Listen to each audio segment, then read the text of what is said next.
Sorry for the mild delay, ladies and gentlemen, and thank you for being so patient. This is Ray, and this is Dinner and a Game.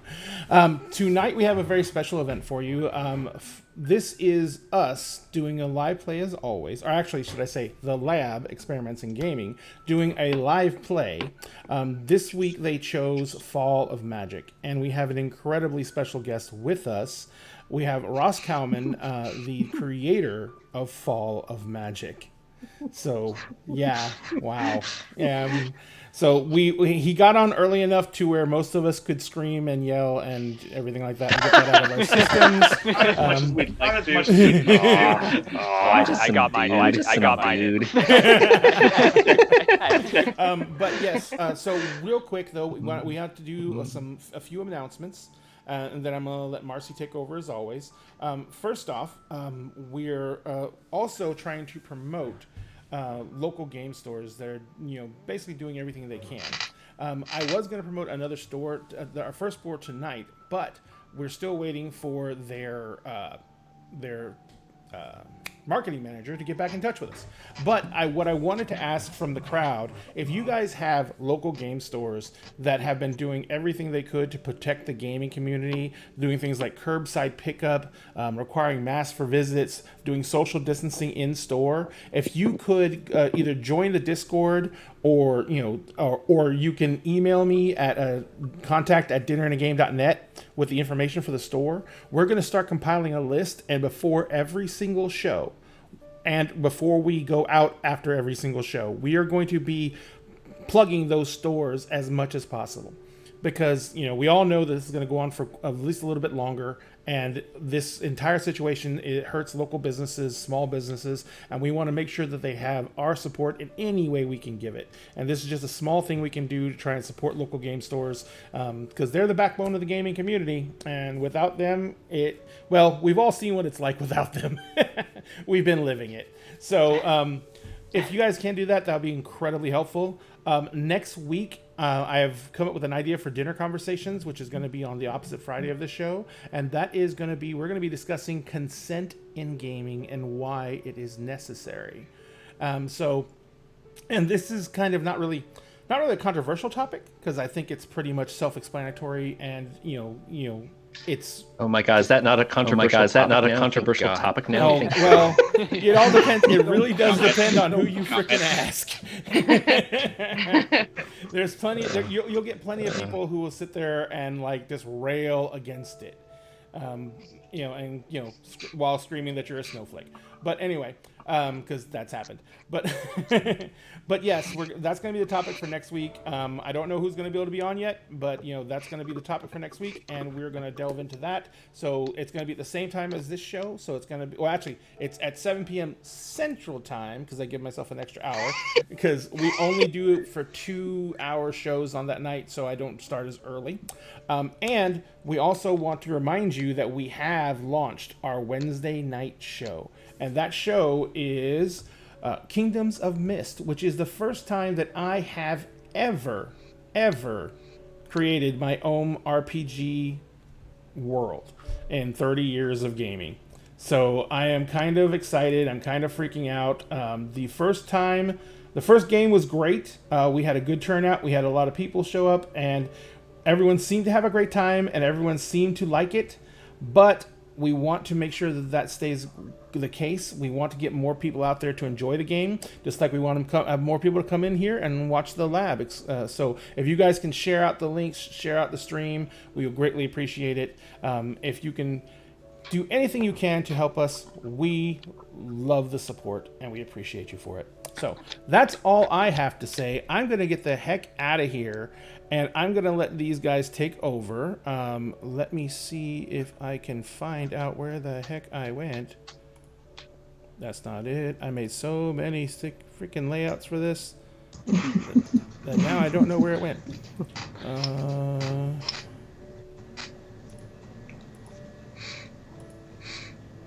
You know what? I'm going to do this the easy way. You guys have a good night, and we'll see you later. See ya. Thank you so much. Hello, everyone, and welcome to the Lab Experiments in Gaming. a show where me and some of my friends and now special guests showcase DM lists and prep list style games to give people an opportunity to look at what is available outside of like D&D and Pathfinder and the big games that sort of dominate the market. I would like to introduce you to Rob. Hey everyone. I'm Rob. You guys have seen me. You guys a couple streams now, but super happy to be here. And so excited to play. So excited to play with the creator himself, Ross. And for having me as always. Shaz. Hello. I'm Shaz, and I'm so excited to be playing this with not only the game that I was introduced in the beginning of my D&D career, but now it's such a privilege to have Ross himself play with us. So it's kind of like a full circle look. Oh my gosh! So, super excited. Mutiny. Hi. I have nothing to say. Hi. So glad that you're playing. With us. Love you very much. And we have the Fall of Magic, which is a game that we have. Some of us have played many times. It's a game that we love very dearly. It's really nice to have you for joining us. Thank you for joining us. Yeah, it's great to be here. Ross. Yeah, it's great to be here. Yourself. Oh yeah, introduction. Hi. Oh yeah, introduction. Hi. I'm at Ross Game Center. I live in Olympia, Washington. I own Olympia, Washington. Games Workshop called Heart of the Deernicorn. It's just five nerds rolling scrolls. And we do other things too. We make games. We make games, game related events, and host game related events, residency program, and hi. Hi. I have ADHD. My brain wanders. Caffeine helps. Caffeine helps. Some of us confirmed, and some of us I suspect all lead neurodivergent here. So you didn't ask to plug the new game that you have coming out, but I'm curious about it. And if you want to take a sure. Okay, wait. There's an echo going on. How do we fix that? How do we fix that? If we all, I'm not sure if we should all mute, but I'm not sure if we should all mute. I'll mute what? Just like our microphones. Just like our microphones. I got it. I'm getting Ray better at something. Be better at something. Okay, cool. I'm listening on headphones. So like, I'm listening on headphones. So right. Yeah.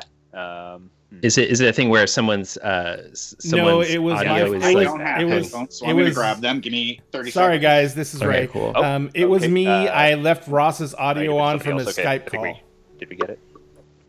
Okay. Yep. Apparently it stopped. All right, I just didn't want anyone. It sounded like someone was suffering. I didn't want them to have to suffer. Yes. That's always a good thing. Thank you everybody in chat for dealing with that. Appreciate it. Cool. Yeah. So I guess I could. Marcy's. Okay. It looks like we're taking care of it. Cool. Yeah. So City of Winter is in its final 3 or 4 days of the Kickstarter. The Kickstarter ends Tuesday at 5 p.m. Pacific Standard Time, since we're on different time zones. And yes, City of Winter is a game that is part of a cycle of 4 games, of which Fall of Magic is the first one. And they're based off the seasons. So this is fall, what we're going to be playing tonight. And City of Winter is a game about spring. No, just kidding, winter. And during it, we play a family that is forced to leave their home and immigrate to a new city. And it's intergenerational. Our characters grow older as we play, and grow from children into being elders, and then become memories, and then you'll come back into the game as a new child. And it's very much an exploration of tradition and how we change and how our traditions change over time, and kind of both as we kind of absorb new things from the cultures that we're experiencing, and as we maybe decide to let go of old things, or maybe repurpose traditions in new ways. So yeah, that's what my brain's been working on for a while now. That sounds awesome. It's pretty. It's awesome. I like it a lot. It turned out good. Yeah. Oh, all right. Amazing. I'm very excited to see that. Yes. Like I said, this is a game that we've gotten a lot of fun out of, so we're confident in your product. Thanks. Yeah, I'd be really happy to either play it with y'all or give y'all whatever you needed to do to check it out. That would be so cool. Yeah, let's do both. Yeah. Yeah, all right. Okay, fantastic. So I guess let's jump into talking a little bit about our characters. Now, normally we do like a very brief overview of the rules, but don't get too much into it. This is very much show games to people by explaining the rules as they happen kind of stream usually, but if you wanted to go over it a little bit first, Ross, I think that would be excellent. I think some people want to hear your take on it. Sure. I mean, I'd be happy to do a little facilitation. I facilitate just straight out of the instruction booklet. I just maybe have it mostly memorized. But yeah, sure. So magic is dying. Let's just jump right into it then. So magic is dying, and the Magus is dying with it. We travel together to the realm of Umbra, where magic was born. I'm assuming we don't all have the PDF of the instructions in front of us, so I'll just summarize the 4 things about story games. So whenever we start playing, I host a lot of story game nights at my space in Olympia when our bodies aren't poisonous to each other under normal circumstances. And we always have this like 3 things about story games thing that we do, just because we get a lot of people that have never played a role-playing game before, or if they've played a role-playing game, maybe they haven't done something that's more narrative focused like Fall of Magic. So we've got this, I've got this real tight, this is all you need to know. The first thing is that it's like a conversation. So role-playing games are like a conversation, and a lot of the same things that make you a good conversationalist will make you good at a game like this. You know, we want to listen, we want to ask questions, we want to pay attention to what other people are excited about, and help to bring those things into the narrative. We also want to give plenty of space for quieter players to speak. The second thing is to think small. So we want to think small and not to plan too far ahead. The rules tell us to let the story be a wondrous beast we chase but never capture. You know, it's easy to sometimes to get in your head a little bit about what you want to happen in the story, and that's super cool. Have those ideas, but share them with us. You know, even if you have a secret, it's like, oh yeah, actually my character's planning to murder your character tonight. By the campfire, you know, that's actually by like that allows us, you know, if we're talking about consent and role playing, that gives me the opportunity to be like, oh, awesome, I would love to get murdered and play out the rest of this campaign as a ghost. I'm super excited about that. I will haunt your ass. Or if that's really not going to be something I would really want to enjoy, it gives me the opportunity to kind of be like, oh, actually, that's not really the arc I want to play out tonight. Yeah, so. That it also gives the opportunity for like collaboration on dramatic irony and things like that as well. Totally. Thing number 3 is really just about safety. So there's a safety tool I use whenever I'm running a game. I like to use the X card. Other people use other things. Are folks okay if I introduce the X card as a safety tool? Yeah. Are you okay with going over that briefly as well? Absolutely. I'd love to. So get something to write on and something to write with. I have note cards, so I'm going to grab that real quick. Go. Notepad to the rescue. Got that highlighter and a notepad. I'm glad that Ross has brought this up, because this was a thing that I was also concerned about, because the 4 of us are used to playing with each other, and we're friends outside of playing with each other, so we are able to communicate about things in a way that doesn't always work when you're with strangers, when you're with people that you've recently met, and so you need more intentional systems for safety in those kinds of settings. Absolutely. Yep, absolutely. I totally agree. And it is, when I'm just sitting around playing with my buds, especially like I just did this long, like 13, 14 session Band of Blades campaign with some friends, and I play that. It's sick. It's a good game. I mentioned that we went over safety the first time, but it was like me and Jian Shim and Shang Biswa and Morgan Stinson, and we've all just like played together a ton, and we all know to X things when we want to, so we didn't bring it up every time, but especially in public, it's good. So anyhow, you're just going to want to draw an X on your card. And the X card, this is a tool that was designed by John Stravopoulos, who's this really lovely human from New York City. They were they were the founder of Nerd NYC, which was a really big just like public game night that happened in New York for many years. And he's the inventor of the X card, and just graciously kind of made those ideas available to the public, and you'll see them in a lot of games. Woohoo! So the X card is a tool. This is here to remind us that we all have the power to remove something from the game that's making us feel uncomfortable. If something's coming up that is spoiling your fun, making you uncomfortable, whatever that is, you can just kind of like hold this up to the screen, or just say like, hey, I'd like to X whatever that is, and we'll find another way to tell our story, no questions asked. And it can really be anything. I've X'd like a character's name that I wasn't particularly interested in. I've X'd something that was like just kind of like spoiling my fun in some way, like kind of like a plot line where I was just like, oh, could this story just really not be about how much your character hates my character, and then sometimes there's like obvious things that people might want to X, and kind of knowing that you have that tool is just always just a nice way, because we never really know what's going on with other folks. So that's the X card. It's great little easy thing to do. Any questions about any of those things that I just introduced? Nope. No, I think it's like an amazing concept. I'm gonna put it into all my games now. Do it. Yeah, there's like if you look up X card, there's also like John Stravopoulos says a bunch of really great things about it. I don't know if a mod or somebody wants to post. If you look up John Stravopoulos X card, there's a whole website of stuff that you can use.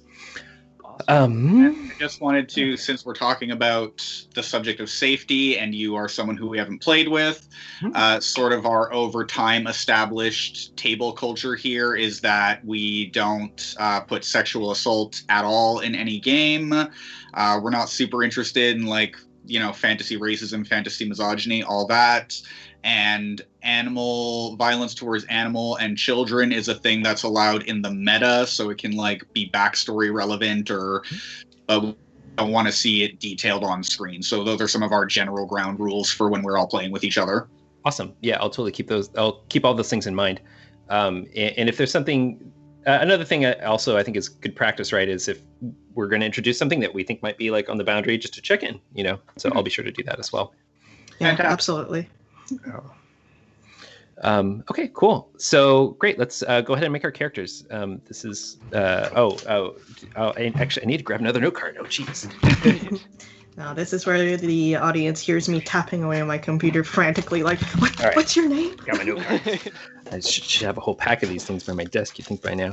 So awesome. So as I said, magic is dying, and the Magus is dying with it. We travel together to the realm of Umbra, where magic is born.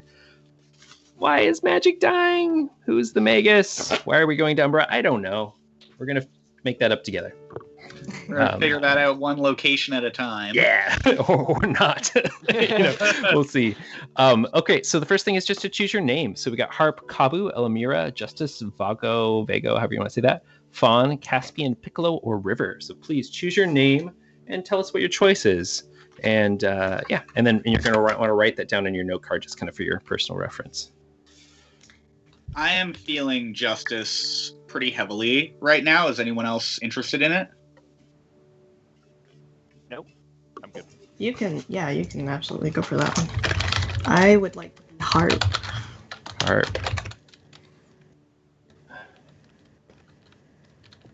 Oh, I was muted. Caspian is what is calling to me, if that is okay with everyone. Yeah, do it. I'm thinking Elamira. I'm gonna take Vago. Oh wait, I have the River token. Didn't we decide that? So maybe I'll just actually take River. All right. Can I move the river token? No. Oh, I think Ray did set us all up as GM, so if we all want to if I quit and then come back. Okay, great. I've logged out and logged back in, and I can move the tokens now. Excellent. All right, cool. So I'm gonna be river. So I'm gonna write that, and then just write that down on your note card, just like that.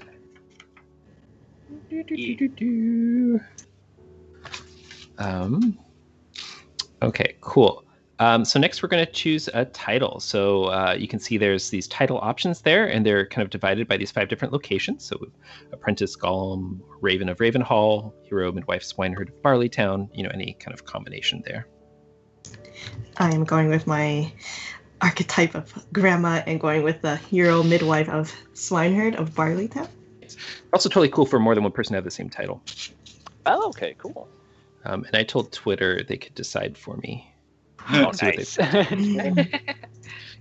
I'm not sure if I want to be an heir or a knight. I've been really enjoying playing like arrogant rich people lately. Get out the hate. Get out the hate. Gollum was the winner. Damn. Okay. I'm a Gollum. Right. Yeah, there could be more than one Gollum. Oh, true. Okay. There can definitely be more than one Gollum. Well, I picked the fox token, and I would like to be the fox of Mistwood. Nice. And I will pick the knight. I'm going to be the knight of Ravenhall. Okay. Nice. Sorry, Stormguard. Stormguard. You know what? Since I've never done it, I will also pick the Golem then. Since all right, that's a new thing that I've never understood as a concept. Yeah, exactly. Double Golem. As long as we're all cool with that, I don't want to step on anyone's toes. Dude. My Golem's gonna be pissed. But Ross is very happy with this. Awesome. Okay.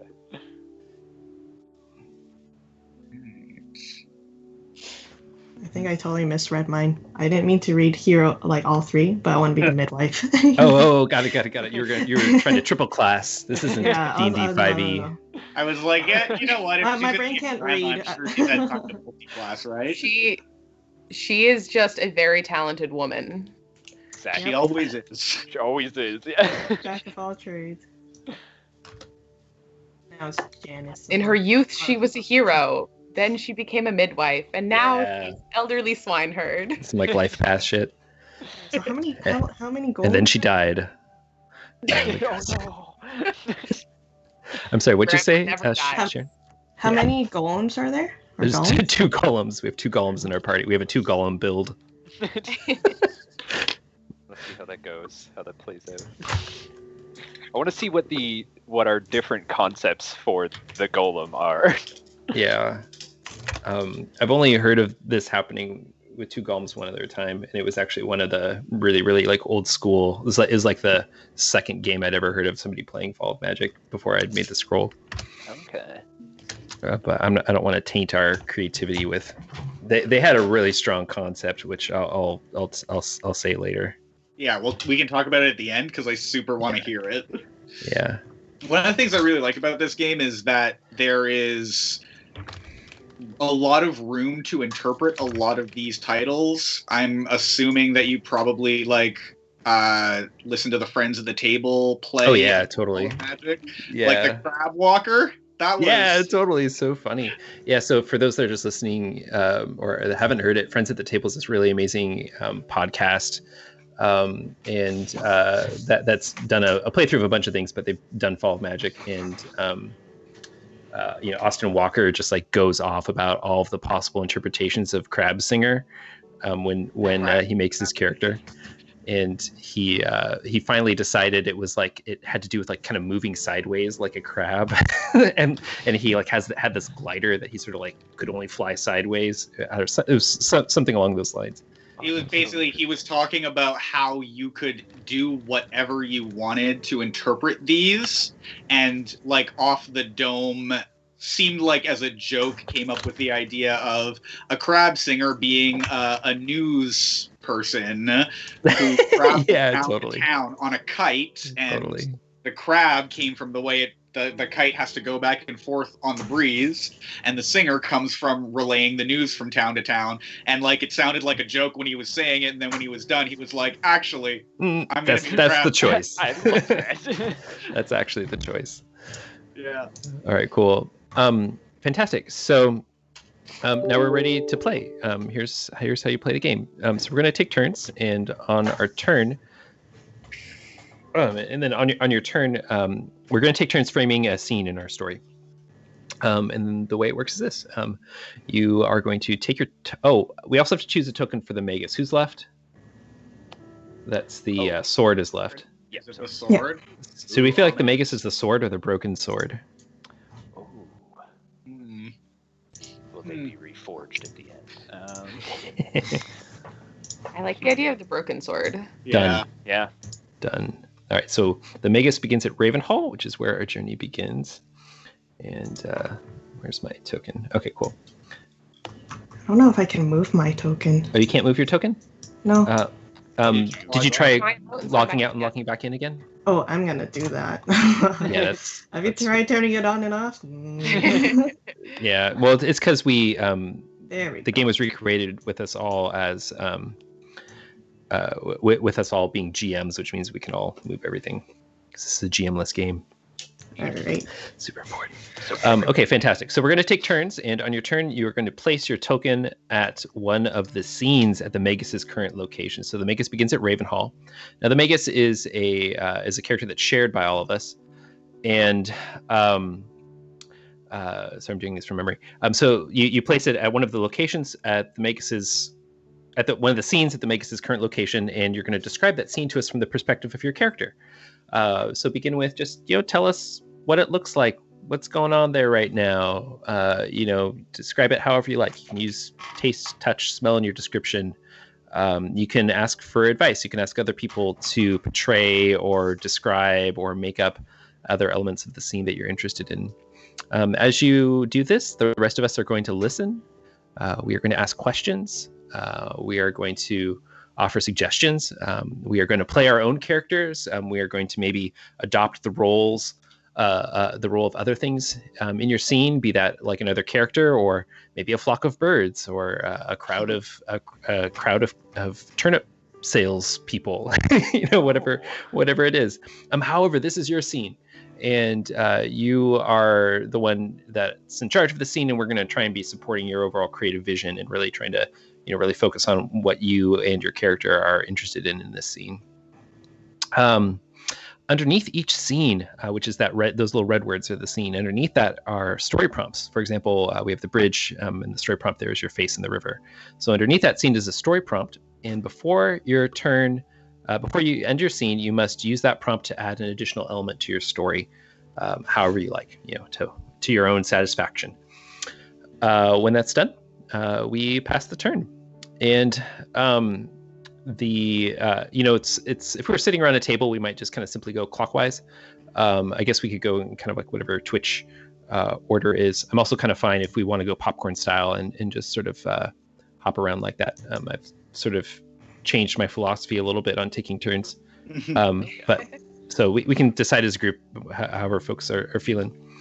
Does anybody have any questions about those things? I'm good. Yeah, I think so far I'm good.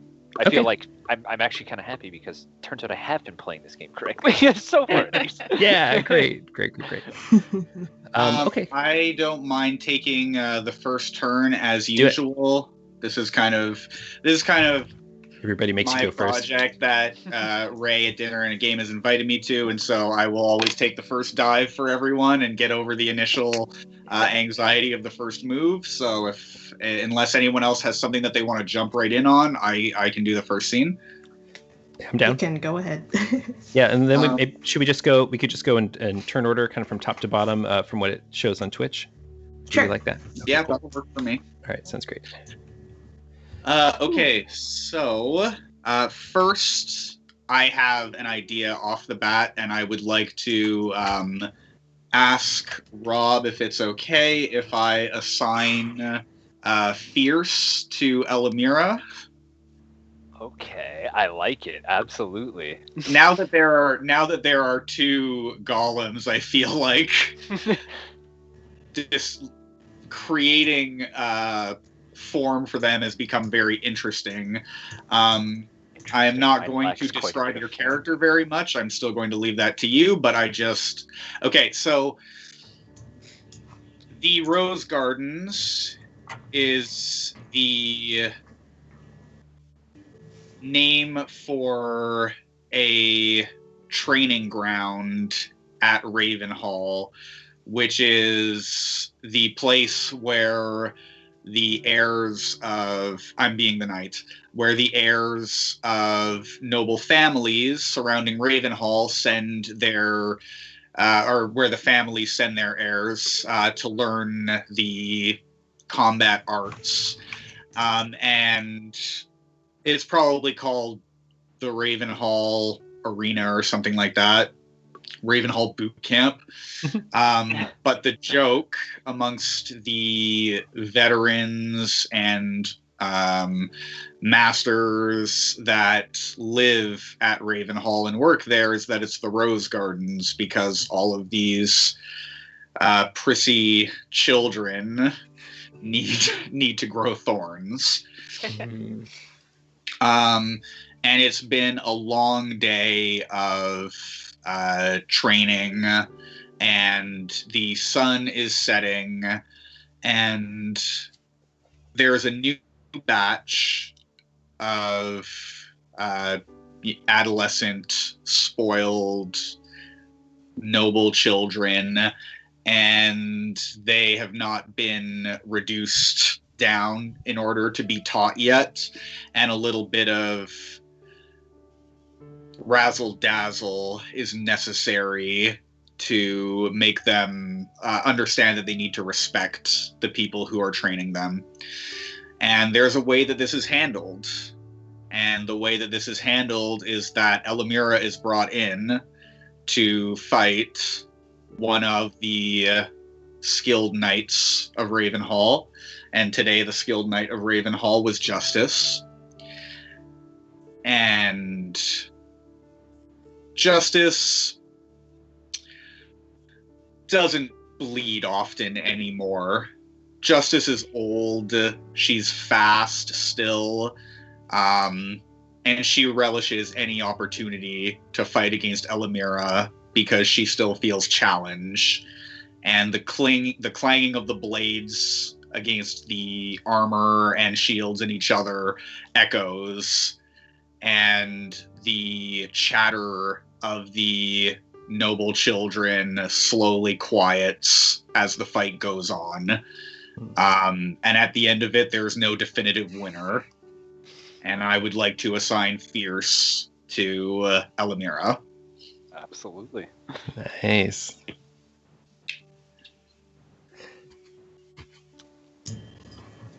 That scene?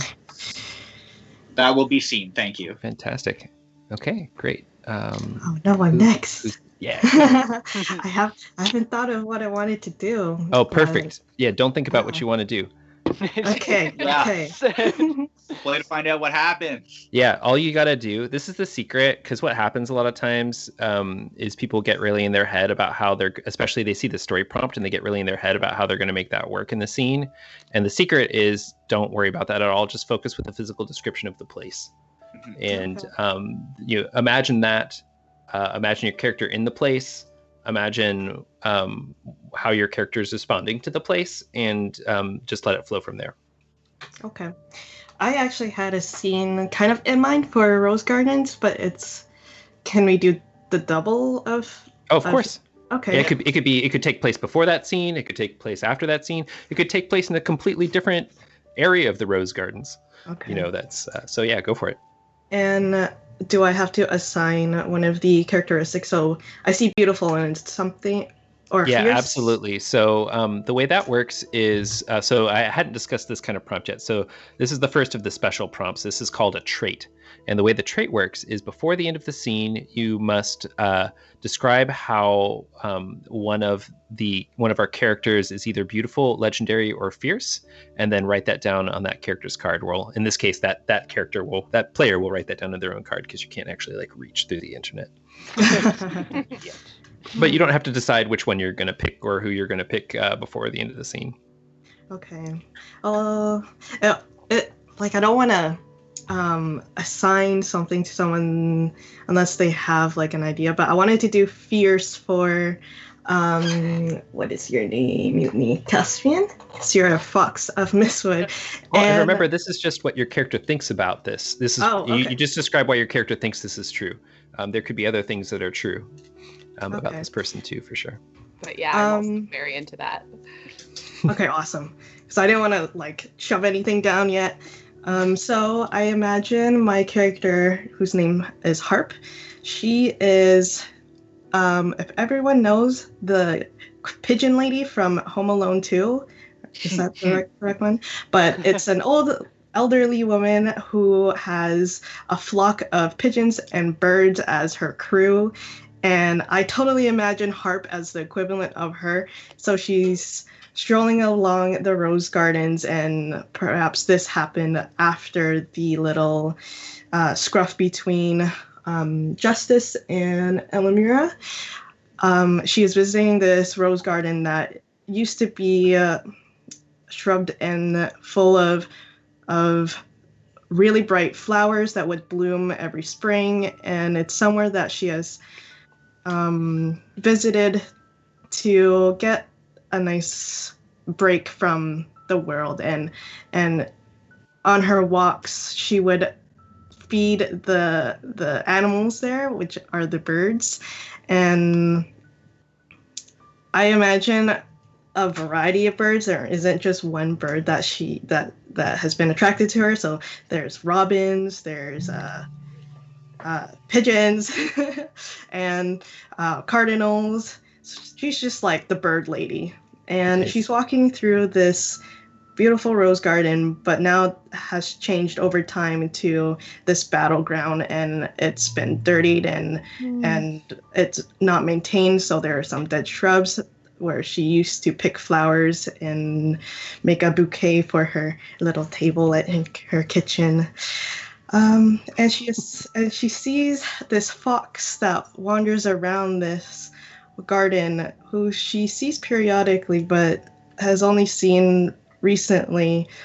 But whenever she sees the fox, she notices that her birds chirp and kind of run away behind me and go fly up into the branches of the trees, almost hiding from this fox. And she takes this as a sign to keep her distance, and she thinks that perhaps this fox is a little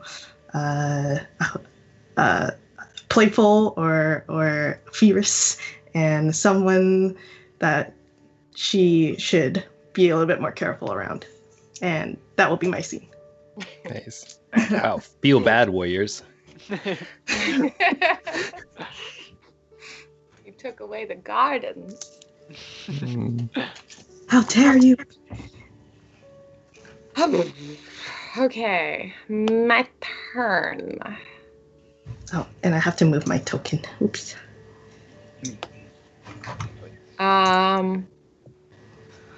I would like to do the Scrying Pool.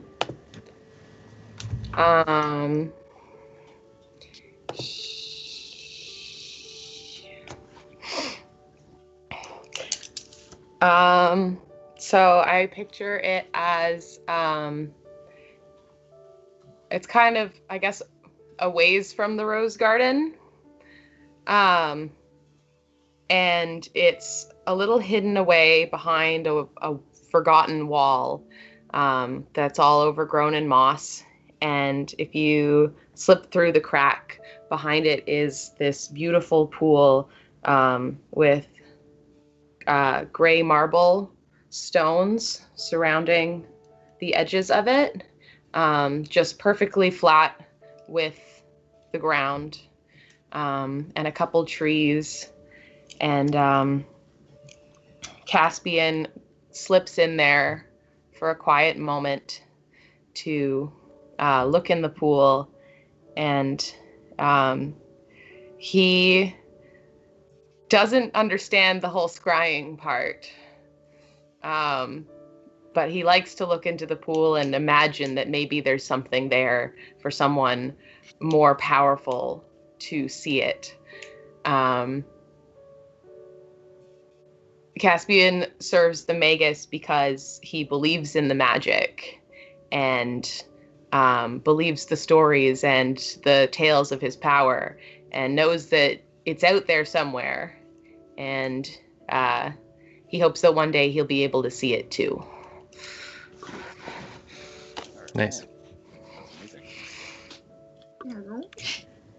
Okay. I love Caspian. Yeah. Oh, and I would like to ask everyone about their characters' pronouns, because I did hear Caspian as he, him, and just wanted to make sure. I haven't picked. Justice is she, her. Harp is Sorry, Harp is which? Harp is she, her. Okay. Thank you, Sharon. Absolutely. Elamira is she, her as well. Actually, she, they.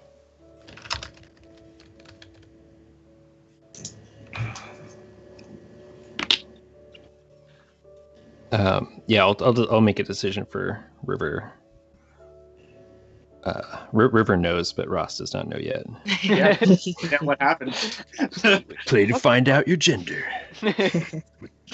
Really, that's what it is. That's just life. This is life. This is life. Am I next? I lost the. No, I believe. I think it's Rob that's next, and then Awesome. it'll be Ross. Okay, cool. Okay, so I'm going to do the bridge. So my face in the river. Yeah. And Elamira has just been. Yeah, I know, right? So Elamira has just, of course, left the rose gardens, and most of the other people have gone maybe to the mess hall and everything to rest. But she wants to look at the bridge and look into the river. So the river is like clean, crisp spring water. And it runs down from sort of the hills that are off to the east, and it runs through underneath the bridge. And it's like a nice little babbling brook. It's not necessarily well maintained, but there is like grass and a few bushes around. And of course, the gray stone of Ravenhall is what cobbles the road itself. And Elamira looks over the edge, and she's still wearing her full set of armor.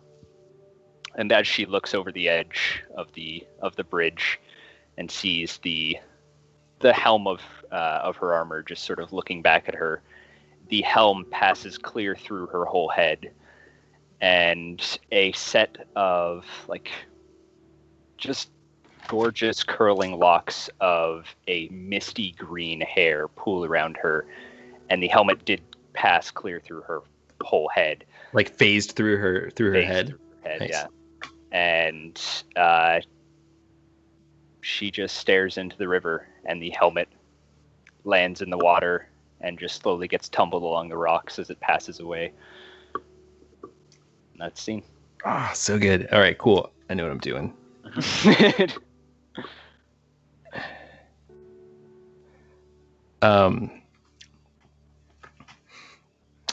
We hear the sound of another set of footsteps on the river, which probably means that maybe it's made of wood. Yeah, sure. This is like an old wooden bridge that was maybe following the theme of the people at it seems like I'm getting this vibe that Ravenhall used to be a lot different than it was today. And I think that the bridge, this is visible. This is something that we can see. We see the that the bridge is just made out of these enormous whole timbers from trees that must have once crowded these riverbanks. We can see that the timbers are just kind of like soaked and aged in oil and weather and rain and like the sunlight beating on them, and they've just been worn by the many, like the metal shodden steps of warriors and knights over the years. And another golem approaches the bridge, and that's me as River. This is our first time seeing River on screen, and they're hunched over a little bit and have to lean on the supports on the rail of the bridge in order to support themselves. Shide as well. Shide, same as Elamura. And she kind of takes a step, and then another step, and then another step as she's making her way. And unlike Elamura, who's wearing this shining, glistening armor and has this kind of like green hair coming down, we see River not wearing any armor, and maybe they once stood as tall as Elamura, but they're kind of like slightly hunched in age, and wearing this silvery green cloak that with like a little hood that kind of goes over their head, and we can kind of see kind of little ratty strands of green hair coming down from it. And I make my way over to next to where you are, and you just kind of can feel my presence there. And I say, how did the fight go, Elamura? Did you win? It went pretty well. Good. I guess I wouldn't say it's a win, but man, justice always does make it hard. Yes, but how have you been? Oh, I'm getting along. And I say, I just, I think we're just there in silence for a bit. We've known each other for an incredibly long time. Yeah. And maybe there's not a whole lot to talk about in general. But I think it sort of feels good to be near each other. Yeah. And the water's passing by underneath, and the sun's starting to set and cast long shadows. Our shadows start to stretch across the bridge. And a little gust of wind comes and catches my hood. Yes. And it comes off for the first time, and you look into my face and see that it's the same. It's your face. We were made from the same mold. Awesome. But whereas you are like kind of like polished and shining, my face is kind of like pitted and corroded, just throughout the years. Oh my god. See. Nice. I love this. Yes. Lucky. Bam. Yep. Okay. Cool. Yeah, dramatic reveal 100%. Wow, I chose green as my color theme today. Pretty Well done. well. Well done. Yep. Okay. It was the subconscious effect. Yeah. Hold on.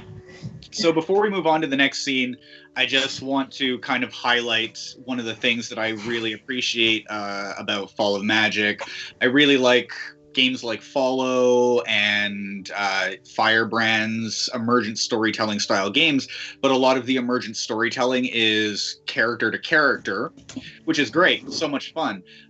Fall of Magic's mechanics and the way that you choose a place and then you start off the scenes by describing the place creates this emergent storytelling about setting that I don't see in the same way in other games. And I love the way that it's structured, where like we start off with me talking about this fighting arena and this like in-joke of the community about it being the Rose Garden, and then the next scene also it was once a rose garden. That was cold. That was cold, Yeah. Sharon. Yeah.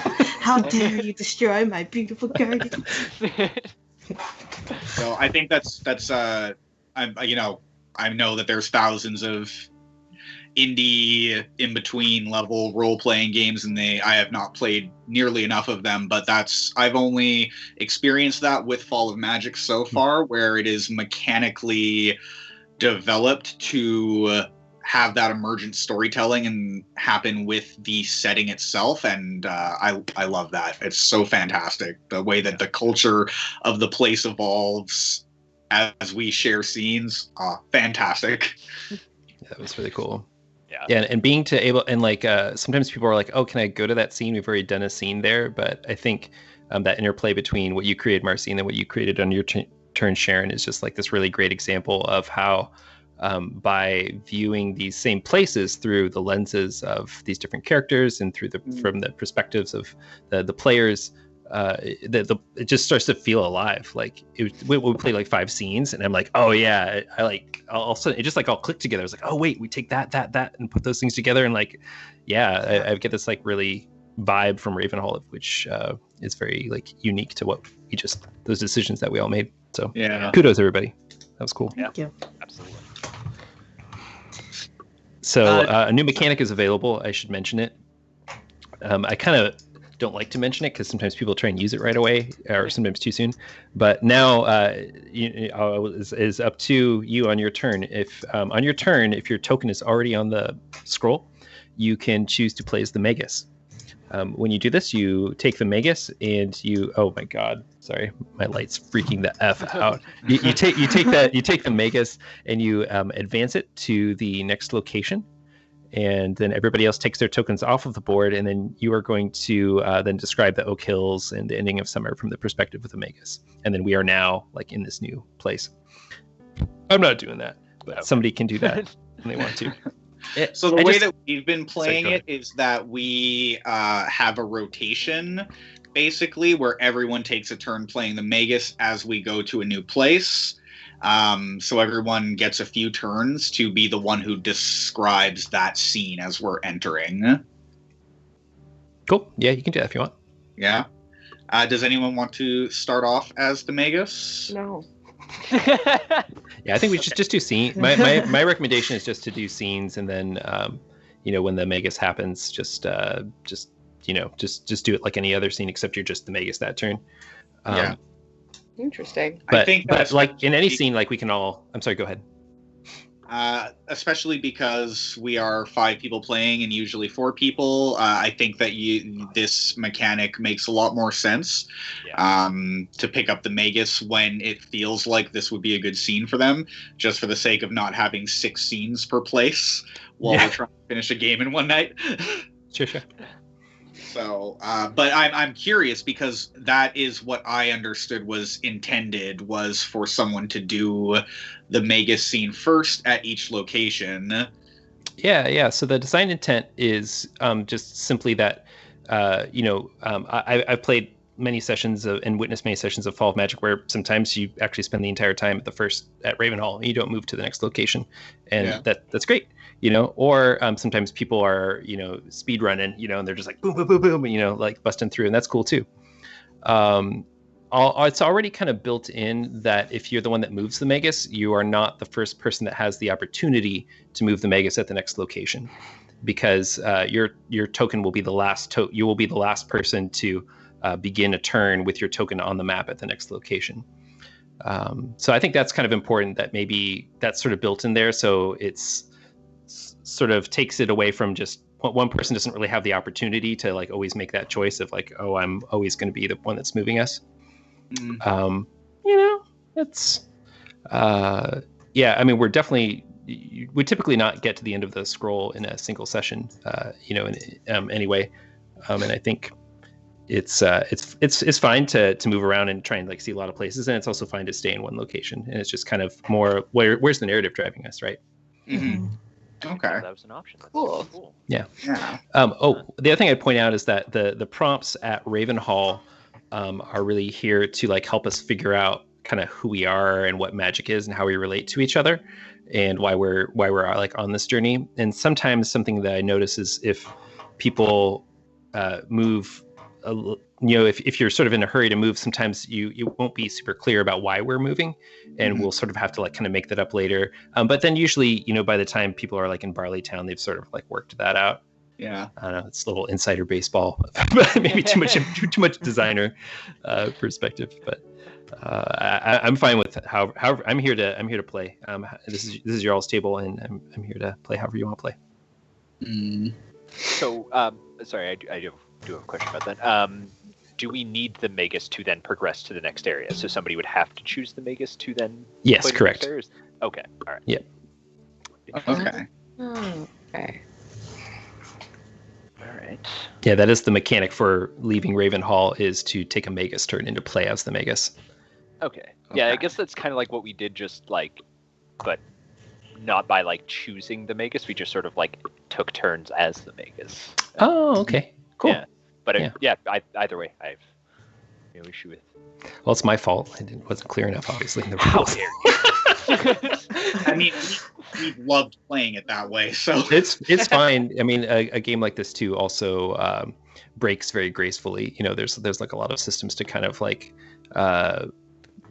make it still work. And people play with all kinds of variations that I've witnessed too, and that's fine. There's not there's I mean, I have some like design intention about things, and I have reasons why I feel that way, but it's also like, I can't be at everybody's table like seeing if that's actually a good idea or not. Absolutely. But yeah, so anyhow, is your turn, Marcy, and do whatever you want to do. Okay. So, in that case, just to clarify, if I am going to take the Magus and move the Magus, is that instead of my turn as Exactly. Justice? And Exactly. Other people can still pull me into a scene as Justice, obviously, but yeah, okay. I think that makes sense, and I am into that. Sweet. And I will move the Magus to Oak Hills. All right, everybody take your tokens back. Cool. The only thing... Wait, oh yeah, we can just move them off to the side. I thought we were going to have to move it back to the starting... Oh, thank God, no. Yeah. Like, I don't know. It's going to be a Dear God, lot no. rolling if I do that. Yeah. Um... Cool. Scooch us over to the Oak Hills and tell us about that. Tell us about that place. The ending of summer. Let me look at the other cues here. Just to feel. Yeah. Okay.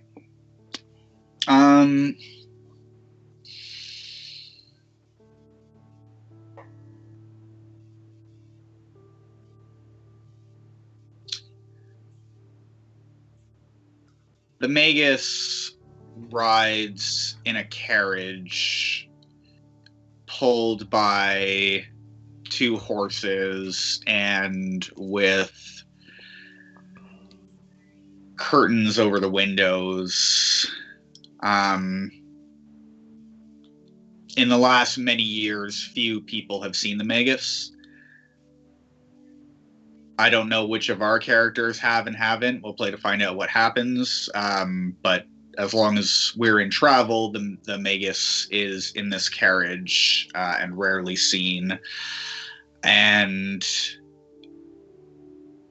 we all travel in a caravan-style retinue, probably at barely above walking pace. This is not a hurried mission that we are making to the source, to Umbra. And I think the scene is from inside a dark carriage with the sound of clopping and the wheels turning and bumping around. The gray cobblestone of Ravenhall that is also the bricks of Ravenhall that were also used to be cobblestone are long behind us, and the path is dirt now. And from inside the carriage, we can see light beaming in through a crack in the curtains, and a hand reaches up and is gloved and pushes the curtains aside. And Justice, from there we can see Justice and Harp riding side by side, and Justice has a hand up, and some of the birds are landing on Justice's hand, talking, and further on down. It's all about these like Sleeping Beauty vibes right now. Further down. Or Snow White. I'm sorry, Snow White vibes. Yeah, true. One of them. Yeah, whatever. Harp is the Snow White, though. Like, they're only landing. Maybe only the Magus could see this. Maybe the viewer wouldn't be sure, but the only reason that they're landing on Justice's hand is because Harp said it was okay. Love it. Careful, little one. And further up ahead, the fierce golem Caspian. Not Caspian. Sorry. Elamira is riding side by side with the fierce fox Caspian, and they can barely be seen. And whether they are 2 or 3 people through the glass and through the distance is difficult to read. And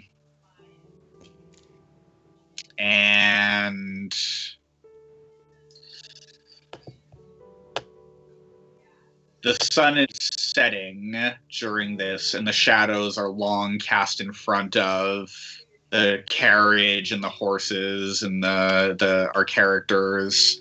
And the hand pulls back, and the camera kind of pans to see the red and ruined robe, but not the face, as the gloved hand and another gloved hand pull the cloak a little tighter, because as summer ends, the nights are getting a bit colder, and that's scene. Hell yeah. Right. I totally have an idea that I want to bring in Justice into the scene, and I want to go to Harper's Road. Nice. And may or may not be related to her name. Perhaps, maybe. And did you mention what the 2 are riding? Because I actually want to change, if they are horses or ponies, I want Harp to be riding.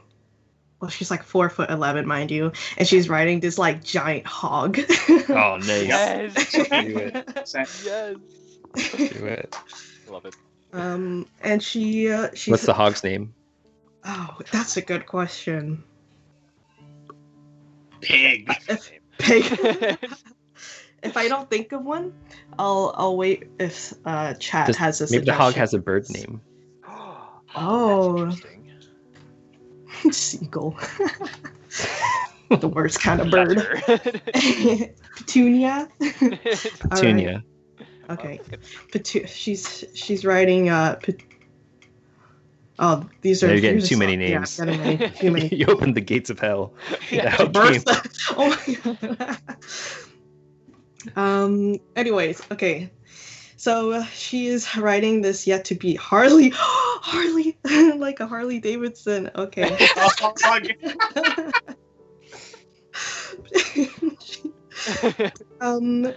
So let's imagine Harp in a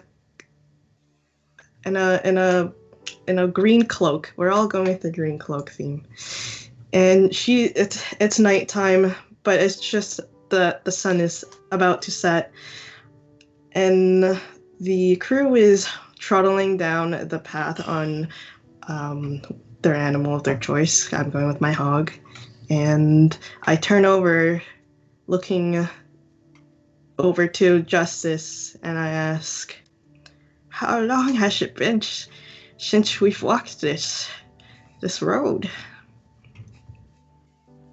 Harp, I think I must have been a child the last time. I wasn't old enough to swing a sword, was I?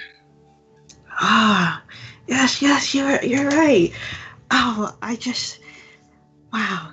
Some of the memories just get lost in my mind, and I remember just over by that tree trunk that you're digging around for some kind of rocks, or do you remember what you were looking for? I was looking for grubworms because I deeply misunderstood a book that I had read about cleaning wounds. Well, those grubworms really quite came in handy for my birds. And, there's a reason why they like you so much and they follow you around and don't nip at your little fingers. It's quite nice to see. I seen a couple of my cardinals peek and peck over on the fox there. And then you see at a distance the fox and some kind of cardinal like sitting on like their back maybe and just like nipping at their neck. Is this like a symbiotic behavior? Is it? How's Caspian taking that? Kind of like not trying to be offensive to the birds and the bird lady, but like trying to just please stop. And then Harp like whistles like, and the cardinal flies back towards her and lands on her shoulder, nestling their wings comfortably and nudging themselves in like a spot. It has been a really long time since we've been here, and you should know there's a lot that has happened on this road, and it doesn't look like the same as I used to see it. Just far there on the corner used to be a little house that I lived in, and the folks there were so kind to me. And they were the ones who raised me and taught me all about animals. And I mean, for heaven's sake, I'm riding a hog. How amazing is that? I don't see any other old ladies riding one. Ah, yes, she pats Harley on the back with like a rough good boy. It's quite a shame because after a couple of years, I had to go away and, serve my duties and find my way. I can't always be stuck in the same place. But I'm so glad that I have these animals with me, and the birds kind of like chirp like. So good. Have you ever left anyone behind? Justice is still looking at her hands like, what do you mean little hands? And like kind of snaps out of it when you ask. And Justice does not want to talk about what they left behind. Is there something in particular that you're trying to get out of this scene, or are you just going with what comes up right now? Just getting a better understanding of like the world, our characters, and okay. So Justice does not want to talk about that, and says, I bet I could find more grubs for your birds, and is gonna like kick off on their horse and just go off the road. Whoa, struck a nerve. And Justice is leaving the scene at that point. Yeah. Wow. Yeah. Oh, Justice. I'm so wounded. Yeah. Harp, for the last part of the scene, Harp kind of just like she understands that people don't like to talk about things, and things are a little bit rough nowadays. So she just rides off and searches in her little pocket for snacks and takes a bag of some mushrooms and nibbles on them and then feeds it to Harley. And that will be my scene. Mushrooms return. Yeah. Would that we could forge a suit of armor for your heart. Oh, Justice. It's too late. Love it. Yep. All right. Who is next on? Oh, our fox. Is it me? Fox time. Okay, it's me. So you have like ears and a tail and stuff?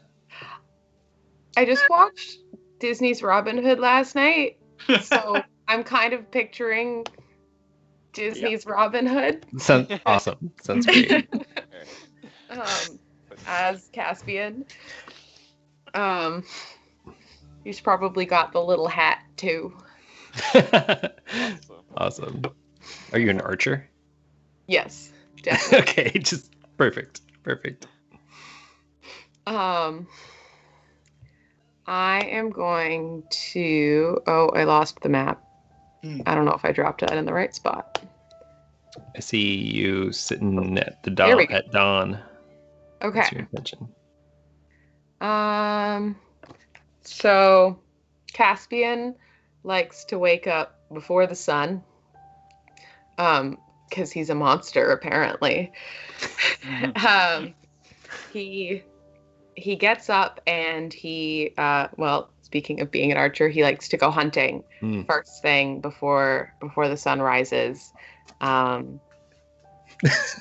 Okay. I have some questions. Can I ask you a couple questions? Go for it. All right. So you're a fox, and you stand on your hind legs. You're like a bipedal fox. Okay, cool. Yeah. And so, like, when you go hunting, are the things that you hunt also other animals that also stand on the bipedal? I would imagine, because there was magic in the land, that there are more sentient animals, more humanoid animals, and then some that are less so. Awesome, cool. That is far less terrifying than the fantasy world, the fantasy dystopia my brain just was concocting. The one for one with Disney's Robin Hood, that would be a problem. I don't know if you know Wicked, the musical. I have not seen it. Okay, because that's actually part of the plot in it, is that the animals are losing their ability to talk and think. Whoa, cool. So the animals are like, they're humanoid, they're anthropomorphic, they're people, but they hear tales of outside of the city that the animals are losing those, and they're kind of reverting it back into like regular animals. Love it. So I imagine there's kind of a divide. There's some animals that are more anthropomorphic still because they have like magic in their bloodline, and then other animals that are not. Awesome. Thank you for clarifying. Okay. Also, we're hunting rabbits. Okay. So we're having rabbit for dinner, eh? Yes, for breakfast. So he wakes up just before the sun, and he will get up quietly and sneak out and down to the river and listens to the sounds and can smell keenly, and walks through the unpathed forest area.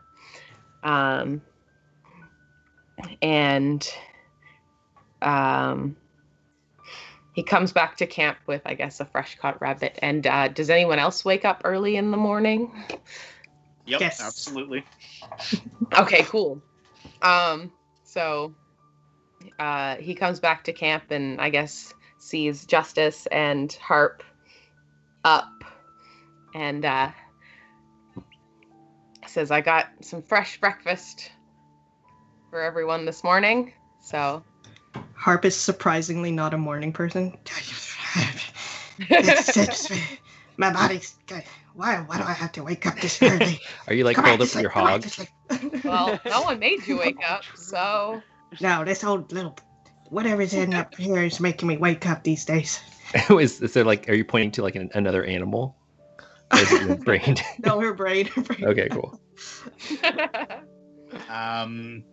Justice has already gotten a breakfast cook fire going and has rooted out some of the rations, some of the vegetables that would still be good on the shorter leg of the trip, and sees the rabbit and says, "Excellent, Caspian, you have already made yourself such a delight on this trip.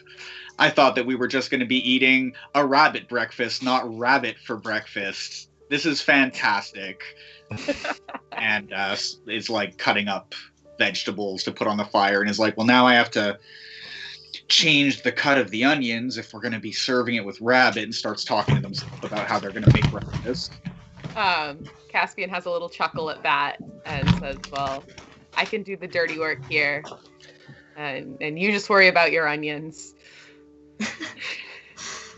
They're still just talking. Justice is still... Harp's like slowly eating her breakfast, like, oh, yeah, it's quite good. Maybe get some tea into that one. We don't eat, do we, Elamura? I don't think we do. Yeah.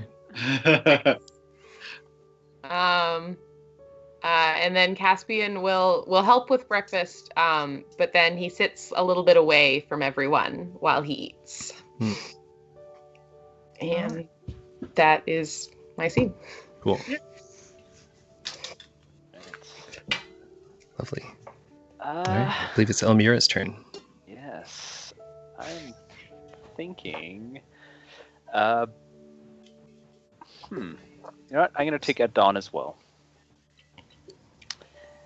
And I'm going to do like sort of a preamble to that scene of going up to River and asking if they would take part in it.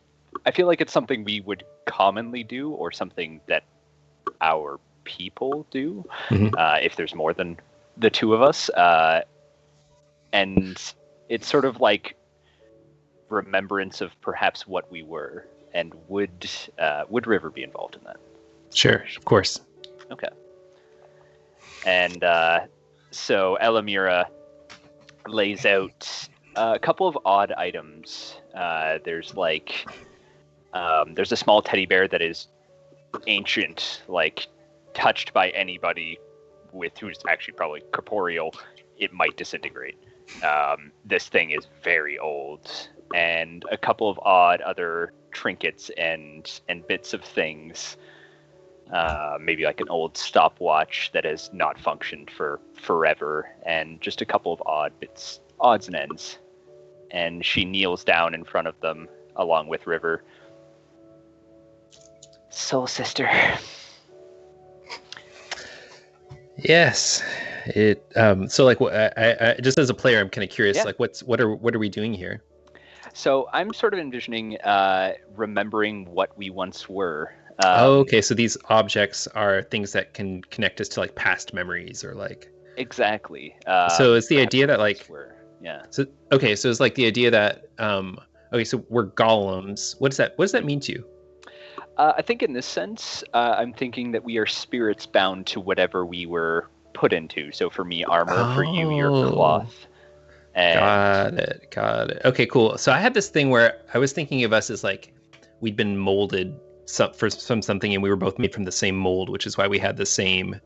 Because like in the bridge, I was trying to be like, oh, my face is just like your face. Yeah, exactly. It was like your face in the river, blah blah blah. Yeah. So I want to like kind of figure out. Yeah, let's work with this.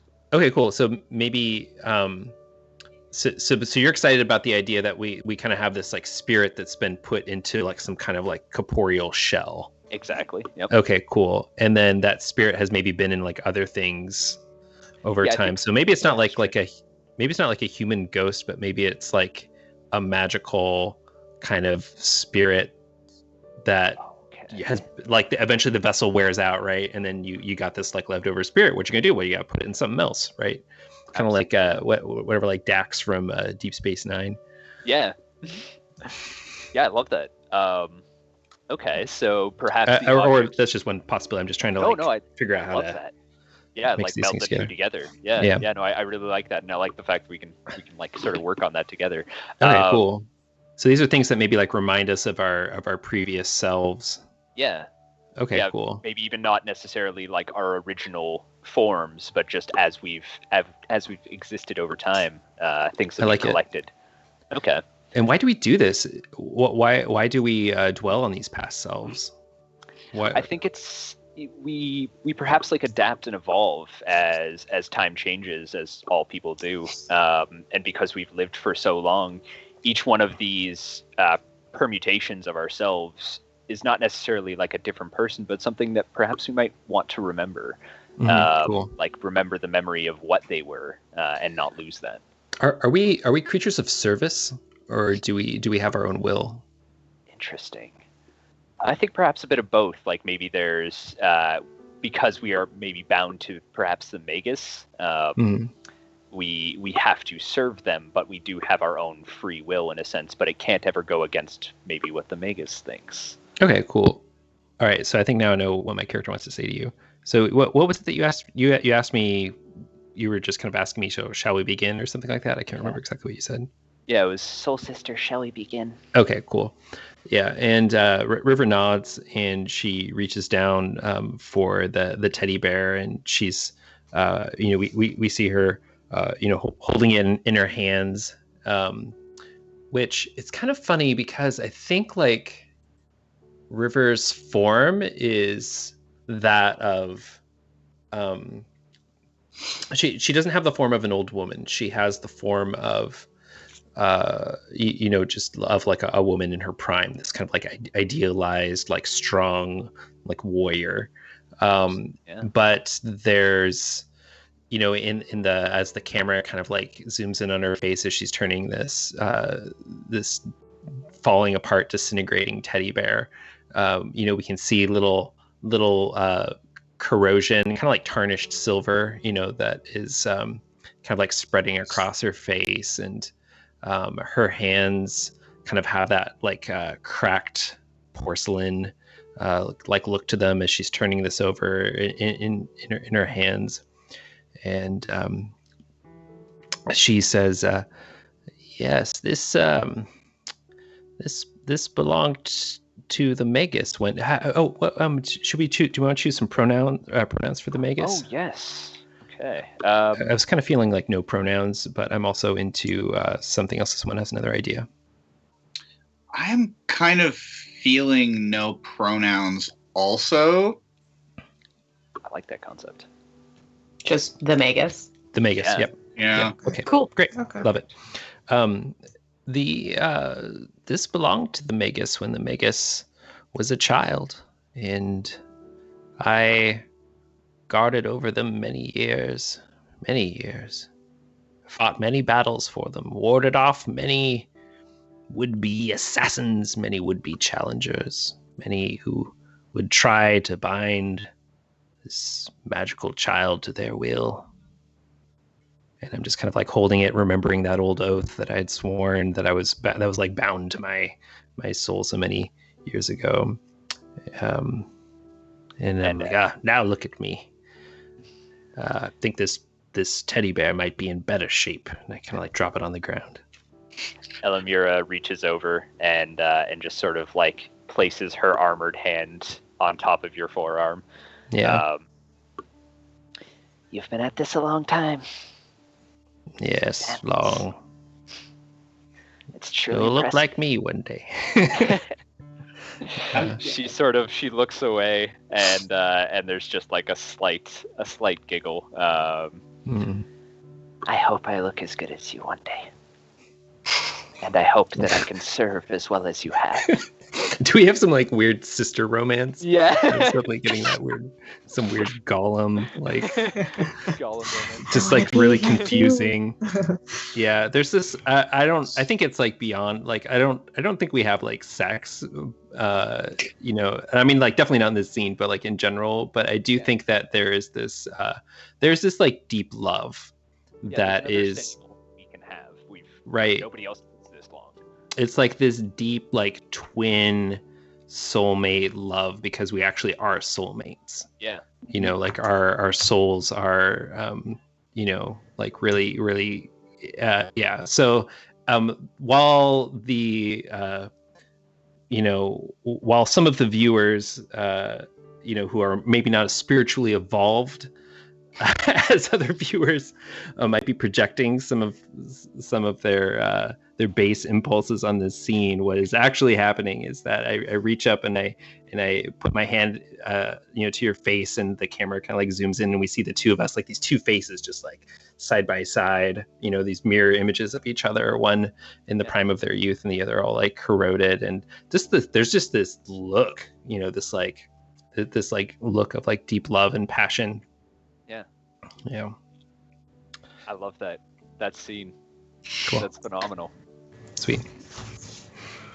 I like that cinematic element that you bring to your storytelling, and it's definitely helpful in imagining and building and constructing this image in our heads in this scene. Mm-hmm. Good job. Yeah, I love. It's just something a lot of people like in the Northwest have kind of. I've just grown up around a lot of people playing role-playing games where a lot of folks use like cinematography, kind of borrow stuff from cinematography when they're describing scenes, and I think it's kind of like a nice. I mean, we spend so much time watching movies, Netflix and stuff. It's I think something that just like a lot of people get.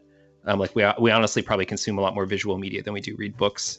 So like sometimes I'll even describe the soundtrack, or if I'm feeling like really silly, I'll like cast a character as like a particular actor that we all know or something. Like things like that can be kind of a fun way to draw folks in for sure. Yeah, face casting your character for an extra experience point that session is something I've done in Blades in the Dark before. Totally. Like mini game homework, like, hey, if you come into the next session with a face cast for your character, you can have an extra experience point. That's super good. That's super good. Yeah, we all did that for our Monster Hearts game. This Monster Hearts game I'm playing right now. Ooh. Okay, my turn. Yeah. Yep.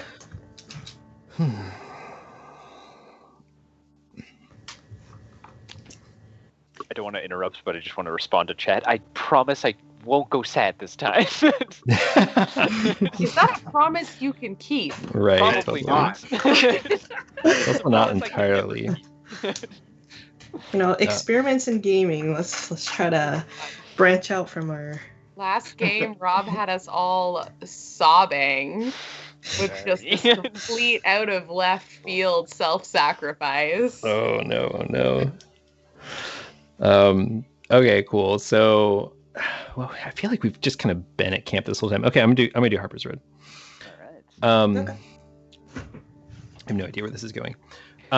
Great. It like a week's gone by, and we are all on the scene. As the scene occurs, we are all on the road, and I think we see kind of this bird's eye view of this trail, which is snaking through these like verdant oak hills that are just like on fire with the color from the leaves as they change, and and then I think now we're like very close down to the road, and there's this kind of like long moment where we see folks kind of ride by in ones and twos. There's this totally not stolen from Robin Hood fox that's going by. Don't sue us, Disney. And just like with these like alert eyes kind of like scanning the tree line. And there is and then we have like River and Elamira riding on. Oh, do we ride horses or do we walk? Are we just like tireless walking people? I think we're tireless. Okay, cool, sweet. Forever. Yeah. And then like the odd pairing of like Justice and Harp, one on a large hog, on this like who's a good boy? On this like gorgeous like steed. Do we have other people with us? Is there like a massive retinue, or like we the fellowship here? I could be into the idea of like a follow-up caravan of not a follow-up caravan, but like one follow-up wagon of like personal attendants for the Magus, if that's interesting to people. Yeah. Like part of me was like thinking of just like going super big and like, and there's an army with us, like, but pitchforks and everything. I totally think of this fellowship as kind of smaller, but we did set up quite a bit of like, we do combat training at Ravenhall and stuff. Yeah. So I could see us traveling with a garrison or something like that, perhaps. I wasn't sure. I'm not. It was just like something that popped in my head as I was like imagining this, and then like I just sort of saw everybody going by one at a time, and then like and then there's like I don't know, like it'd be really interesting and weird if we were like looked almost like we were ready for war or something, even if it never came in this session. I love the concept of that. Yeah, that's completely different than anything we've done before, and I'm super into it. Yeah. Okay. Chaz, is that interesting to both of you? Yeah. Yep. Okay, cool, Yeah. sweet. All right. So I won't go into huge detail about that, but yeah, we're being followed by some host of some kind that's kind of like rumbling in the distance, and because like why the hell not? I think that at one point we the caravan halts, and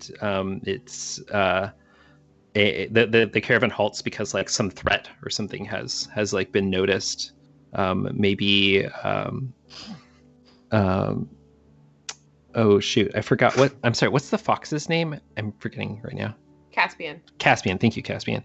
And I see that like perhaps you've like stopped us for some reason, and if you're cool with that, and River and Elamura kind of like come up to you because we're like kind of next behind you, and I ask you what it is that you've seen. What have I seen? Yeah. And I'm totally putting you on the spot right now.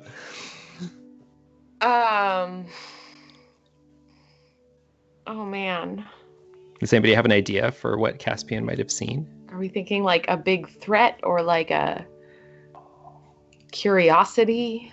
So we're about to go to Barley Town, and the Magus Q is the hospitality of the Barley Lord. And would we be interested in the idea that Barley Town is maybe a dangerous place in this game, and this is maybe Sure. Like a forward scouting party for Barley Town, a defense patrol sort of thing? I love that. Okay. Okay. Yeah. So Caspian spots, I guess, like the dust on the horizon coming up, and like says there's some large party coming towards us. Dust moving towards dust. Awesome. I'm a little wary of where it's coming from. Fantastic. Yeah, and I think for whatever reason, the Magus, I'm not sure how they communicate to us, but the Magus like tells us to go and meet them, and to deliver just to like deliver their regards and let them know that we intend to pass. And like and they specifically want Caspian and River to do this. Mm-hmm. So I get up. Are you riding a horse, or are you like kind of on foot? Caspian would be riding a horse, yeah. Okay, fantastic. It's up piebald. All right, great. So I think River like runs like behind you as we go up there together, and I'm like surprisingly swift and surprisingly quiet, as I'm running.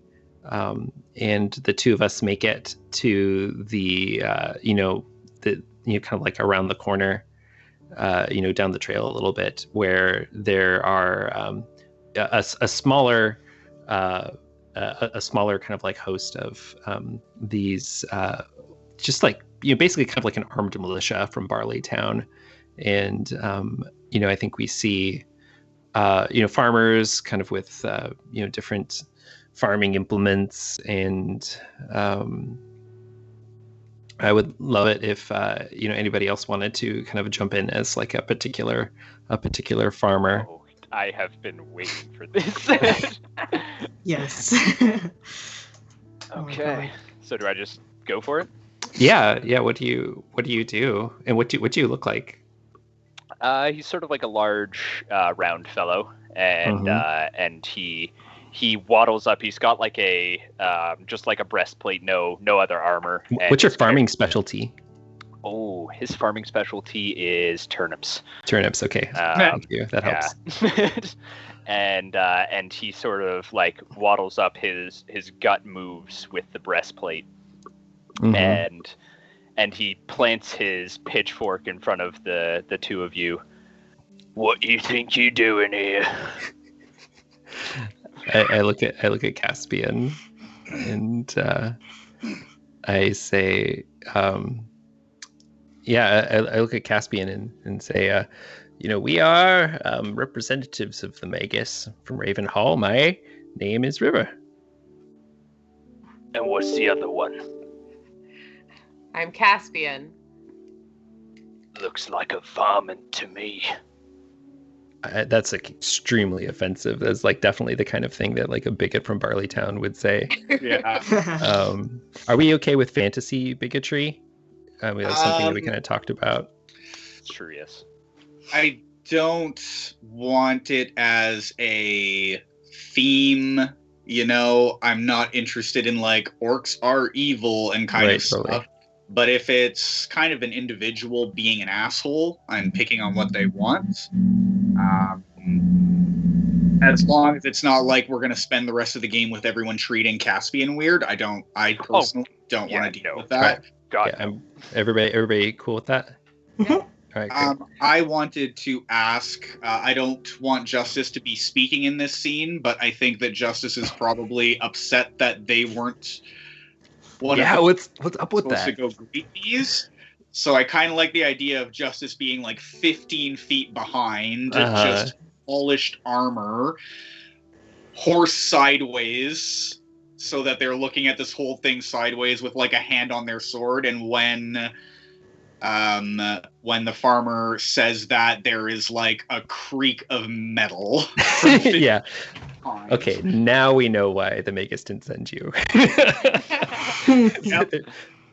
Carve you up like a turnip. Why? Okay, cool. So like,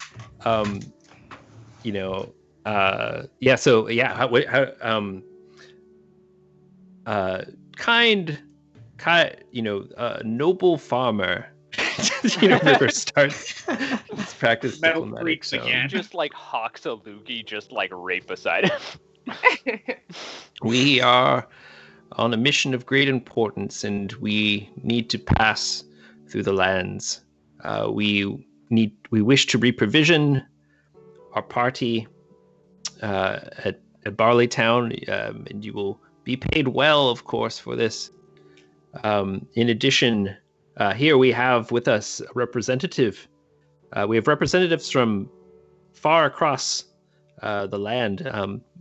Caspian here comes from the Mistwood. And also, I would let your lord know that they had best let us pass, otherwise they risk angering 3 kingdoms. He sort of leans on his pitchfork and like looks past you, and there's like he just swallows, like seeing the host behind you. Well, Barley Lord won't be happy, but I suppose that maybe he's better to deal with this than me. And you look like you have a good deal of coin in your pockets, which I do love, and my turnips cost quite a bit. He steps slightly to the side. Welcome to Barleytown. Make sure you introduce yourself to the big boss. Cool. And I think like maybe Caspian and I, at that point, turn back and start making our way back towards our party. And I turn to Caspian and I say, I am terribly sorry that you were spoken to in that way. Caspian's ears are back and fur is a little bristled, but he just looks straight ahead and says, jerks will be jerks. I sort of nod and I say, in the 50 years ago, I would have left him to die where he stood. I don't think he's worth time. I almost wish that had happened, actually. Yeah. Damn. But I'm not that person anymore. I don't want to insert myself, but I totally want to do something. Do it. Why do I always forget my name? Okay, Harp, because she's a midwife of Barleytown. She's actually listening in on this whole conversation and this interaction, but she doesn't speak up or anything, but rather she's just sitting on her little Harley, flipping and fidgeting with a token of some sort in her pocket that could come from Barleytown. And awesome. That's all I wanted. I want a quick thing. As Harley passes with the pig, it just sort of like hits the man's gut, and he just completely falls backwards, just stumbling into the dust. Well, you're a midwife. Maybe you raised. You might have delivered this turnip man. Oh yeah. Interesting. So wait, it's my hog that bumped him. Yeah. Okay, so our bird is just like pretending to play ignorant or like oblivious, and she's like, and she's like, speed. Nice. Okay, I think that's we can end that scene right there. My who you left behind was River, kind of talking about how she was once a little quicker to stab a fool than she is these days. Okay. So preface for everybody in chat, I wanted that character to be an asshole, and I wanted him to get his comeuppance. So totally. Okay, so I think we have time for another scene or two before our break. Okay. It's Justice's turn. All right. I'm confused. Are we taking a break? Oh, I believe we have enough time for another scene or two. It's 5:44. I think we're taking our break at 6. Is that correct? Or sorry, it's 44 past the hour. Are we taking a break on the hour? Yeah, I believe so. Yeah. Okay, right. Cool. What is time? Yeah. For all of us, it's something different. All right, I got a yep. And about X amount of Mississippis. Yeah, we'll take a 10-minute break. We'll take a break from the hour to 10 past. Sounds great. Okay, so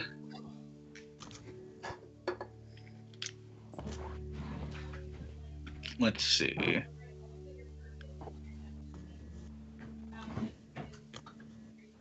One thing I want to be more clear about, again, I'm not trying to be difficult. I've just played many games using the Magus a little differently, so I want to clarify. If someone else were to take the Magus this turn, did they go before Justice's turn? Oh yeah, so you're actually not allowed to take. Well, so as written, you can only move the Magus if your token is currently on the board on the scroll. Oh, and since every time we move the Magus, we all remove our tokens from the board. Yeah.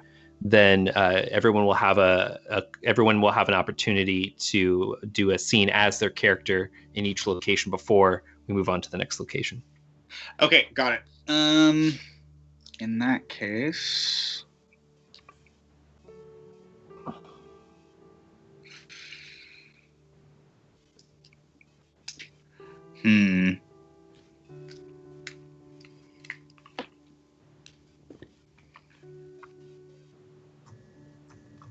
I want to do By Firelight, A Comfort from Home. Nice.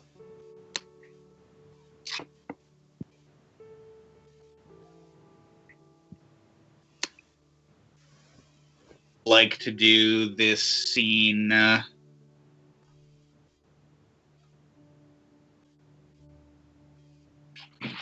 would like to do this scene with River and Elamira.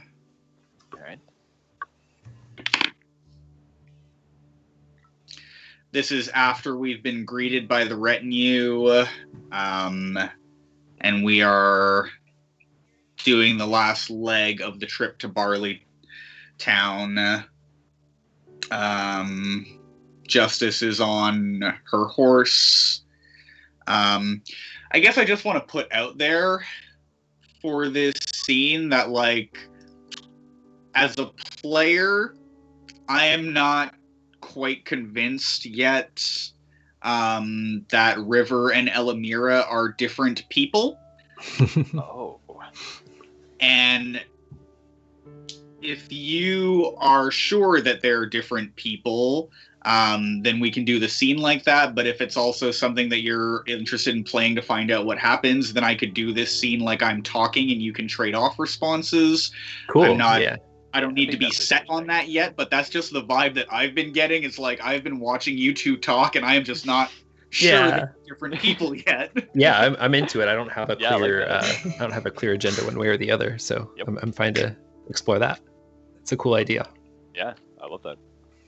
Okay, so yeah, it's the last legs, and I think Justice is on their horse, which is definitely an over-the-top war horse. A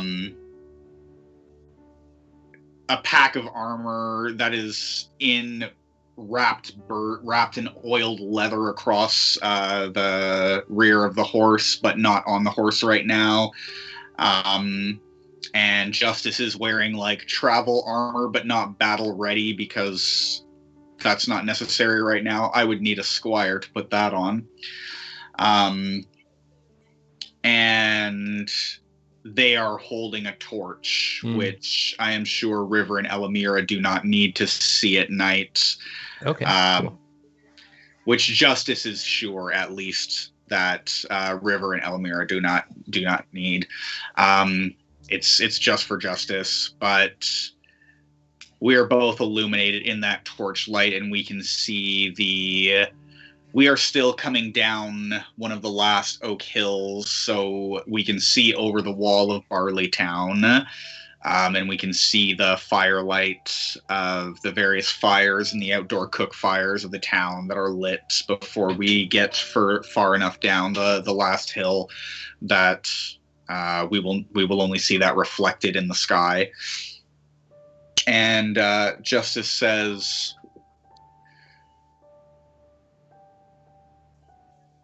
I was offended at first as the Knight of the Magus that you and the Archer Fox were selected to make that first interaction. But I am glad that it was you. You handled that with a grace that I would not have been capable of, and I will treat you with the appropriate respect in that sense moving forward, and I'm glad that you're here. River just nods and is touched by this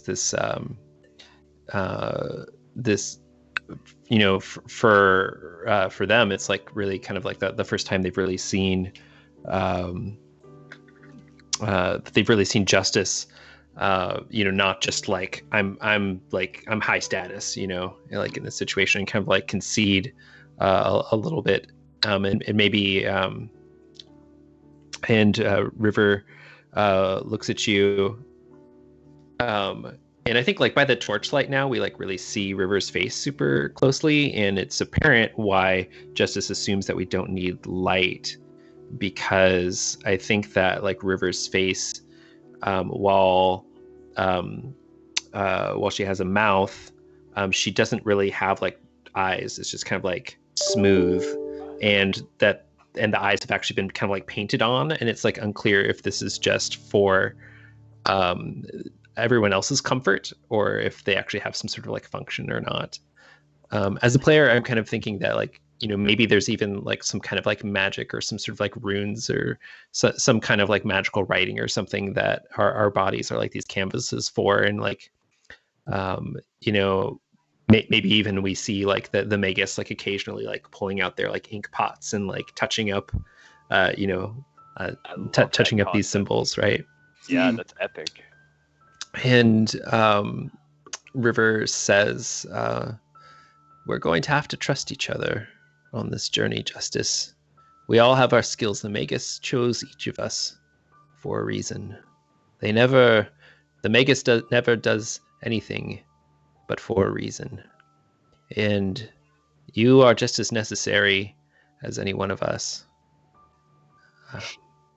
They will use us each. The Magus will use our talents, and we will serve until we can serve no more. Alamira sort of like pipes up from the other side and like taps Justice on the like what are they called, stirrups. And I thought that perhaps the Magus had chosen you for your arm, but maybe it's for your wisdom. That surprised me. Justice laughs out loud. I get the feeling as a player that this is a joke that we've shared before. Yep. Obviously we know each other. We do these mock battles, but I don't know that we were close, but I'm sure that we've sat at the mess hall before. Yeah.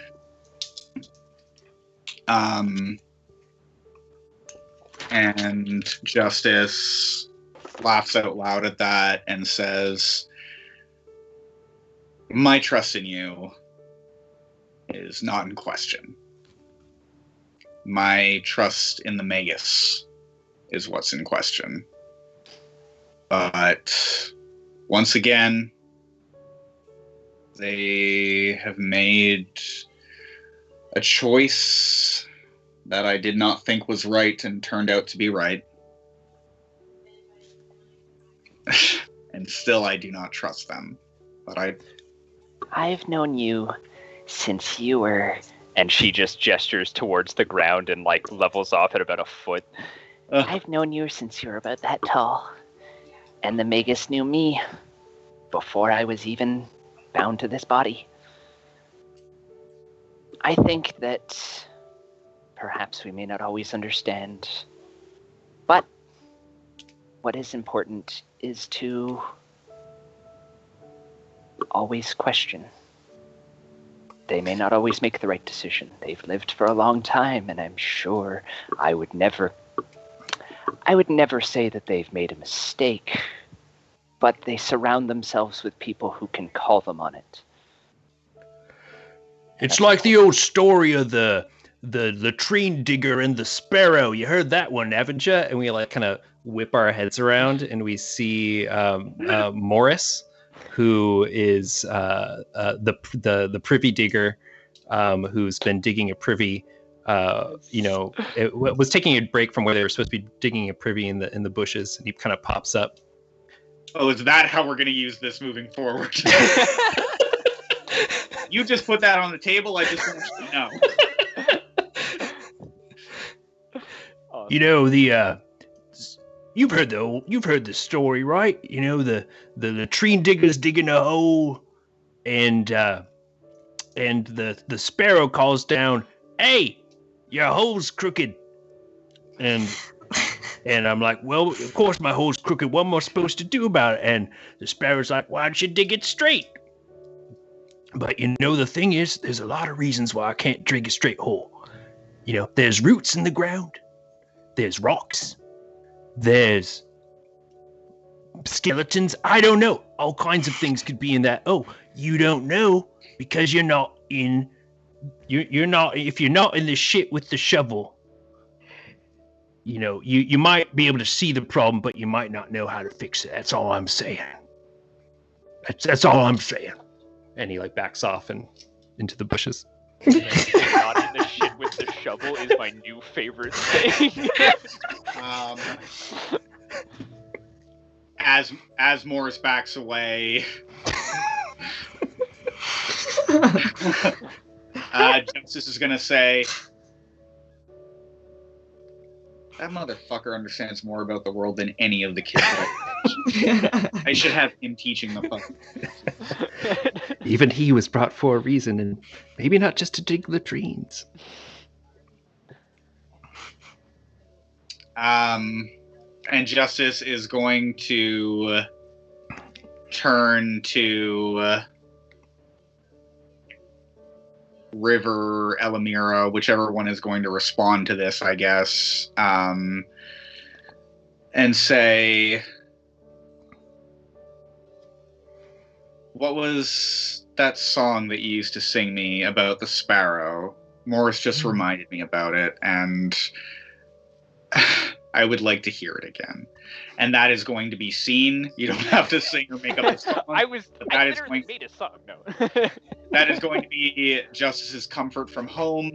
Lovely. Since you have known Justice since they were about a foot tall, they just want to hear that song again. Oh, maybe you're the little sparrow in this song.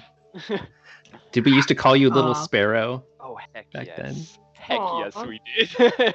Probably, yeah. Yeah. Oh, so sweet.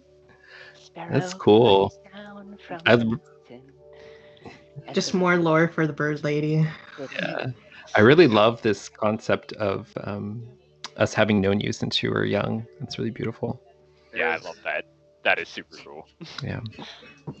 I think there's a lot of really interesting time skipping potential happening here with the golems who are of the same mold, and we can figure out if we play it until we make a decision whether or not they're the same person coexisting at different times for different times.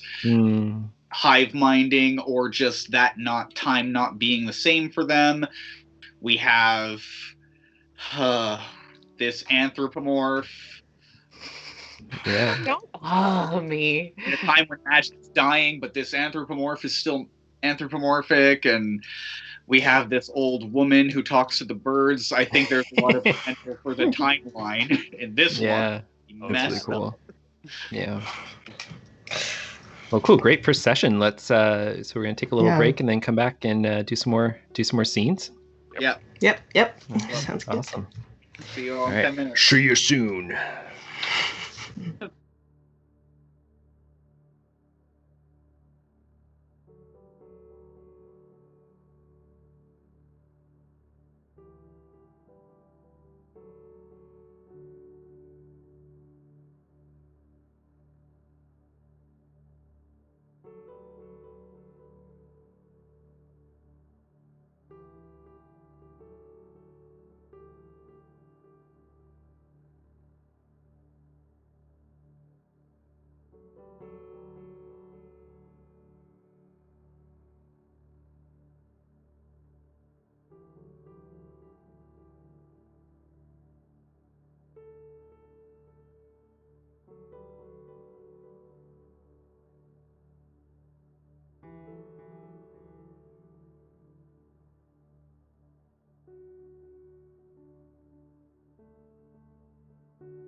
Welcome back, everyone. Hi. We are continuing in the next part of our campaign, and we have just arrived at Barley Town. So, not sure who will be your first runner-up. Well, we have just unlocked the potential to Yes. for someone to play the Magus. So whose turn is it? It was. So Justice just went. Now. So it would be Sharon, or sorry, Shaz. Oh yeah, so maybe you were foretelling what you were going to do in your turn. Do you want to take a Magus turn? Sure. Oh, what does the Magus say though? Or Do it. do? Anything you want. I have all the freedom in my hands. Let's see. So the hospitality of the Barley Lord. You know what? Tried it, and it's time to word vomit. Whatever I see in my head, it's going up there. Yes. Now you're playing a story game. Now, so let's imagine we have passed this farmer, who I've forgotten his name. Who I don't think we named the turnip farmer. the turnip. Okay, the turnip man. The turnip Is farmer. his name Jules? Gramps? The turnip. Pops? Skippy? Jules, but spelled with like actual like a jewel. Yeah. Just the emoticon. Yeah, they don't have a written language in Barleytown. Oh, amazing. Did someone want to add something? I heard some voices. Oh, I said they don't have written language in Barleytown. Maybe that's what you heard. Yeah, we could actually go with that. Let's say that they are. We've entered this little town, and everything is labeled with pictures. So we're walking through to see, let's say, a market, and a sign above it has a carrot or a turnip, and we walk a little further down and we see a the hammer. What are the anvils for? For smithing. So this is just one detail that we remark, and that they don't have a written language. And the magus is still riding in their carriage along a wooden bridge that is over a sort of moat that surrounds Barley Town. And we see in the carriage the magus now uncovering the curtain and peeking. I'm using it to pronoun their head for narrative reasons. Sure, that's fine. And spends a little bit more time looking out than we have actually noticed being on this journey with the magus. And we all are a little bit curious and taken aback by being able to see the magus' face pressed against the glass and studying this town in a sort of curiosity. So I'll leave it there. Do you feel like you've described the hospitality of the Barley Lord? Are you satisfied with that?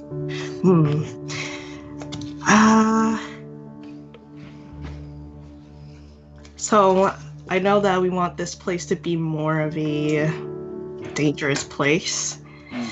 And maybe we're actually on like a back road, and these are little shops that we have passed that are on the border of Barley Town. And can I? Yes, go ahead. The idea of us being on the back roads going through this town at this point.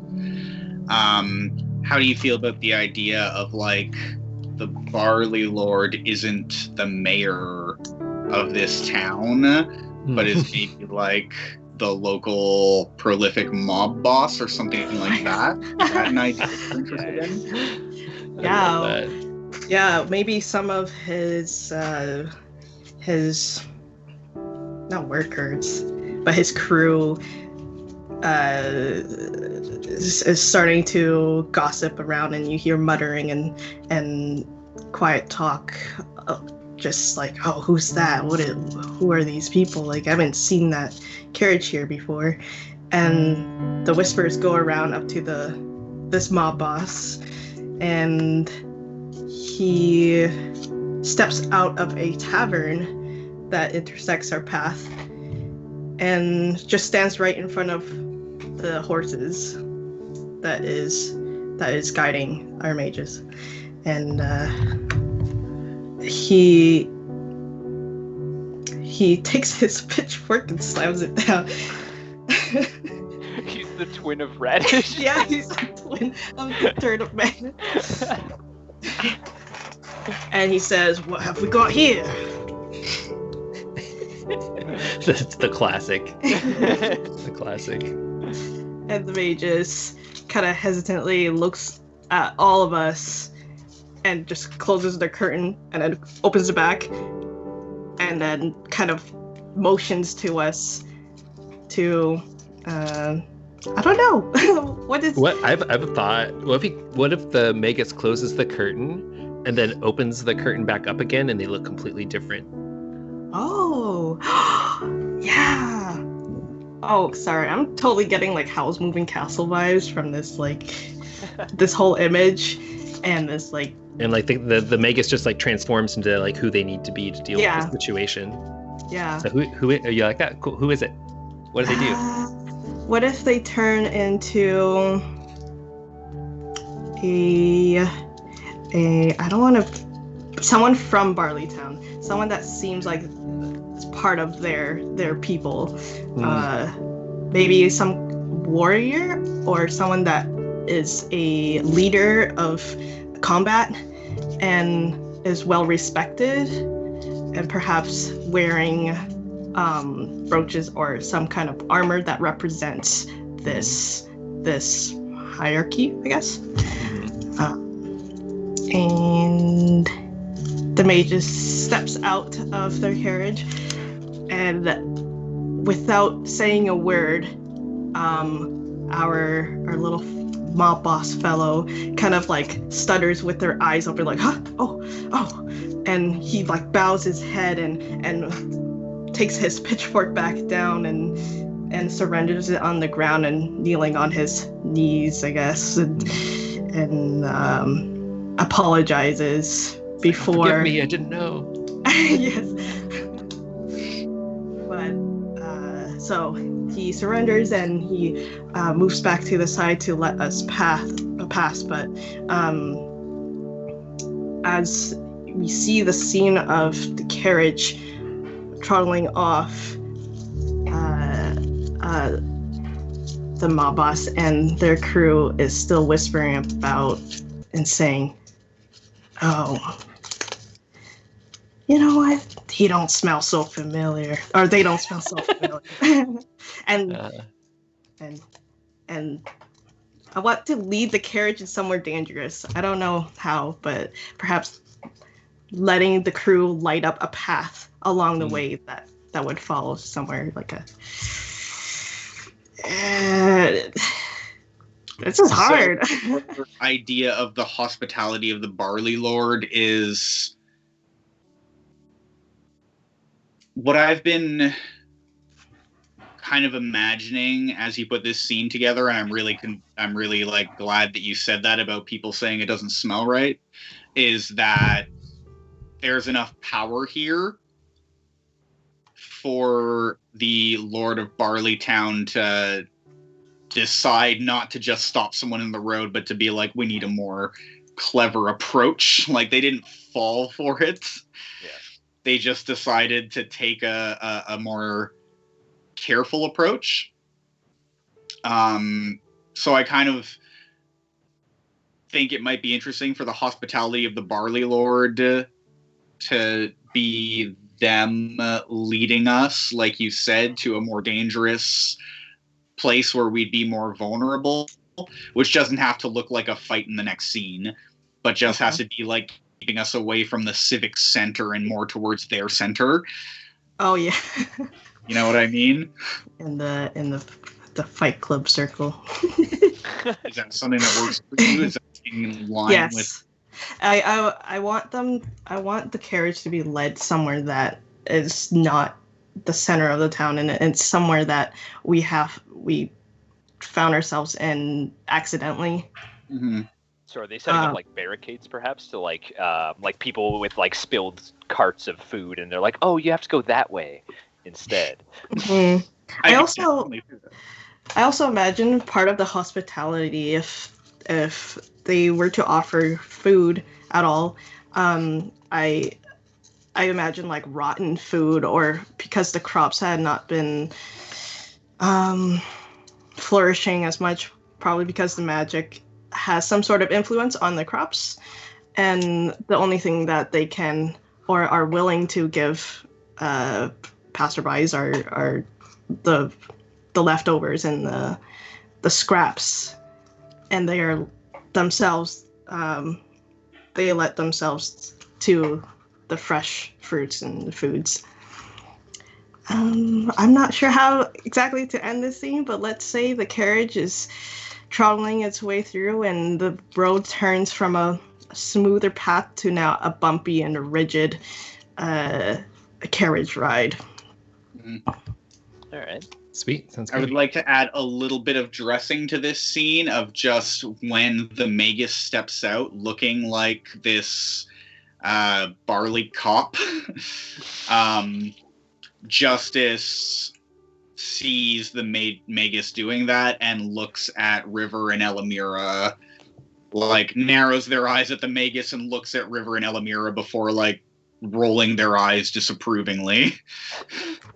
And Justice mind frame is, how did you think? No one's gonna fall for that. Everybody stay quiet. Perfect. I love this Barley Town. I love that this game is maybe the darkest version of this game that we played so far. The darkest So time. dramatic.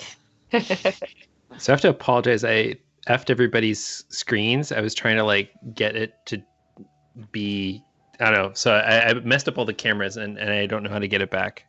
I have the same thing. What does it look like on your screen at the moment? I just see you, Sharon. Oh. I mean, that's I'm not a problem.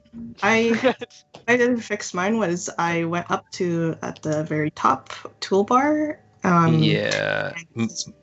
The types of view, and I had been moved to together mode, and I had to switch back to grid view. Okay, cool. Mine isn't, my selector's not working. I'm going to leave the call and I'm going to come right back, but you all should go ahead and jump into the next scene, and I'll keep the Twitch stream open so I can hear what's going on. But I'll BRB. So who is next on our line? So Mutiny.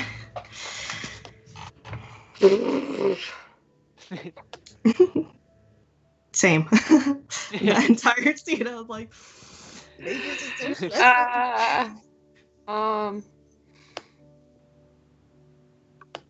wasn't prepared to go now first. I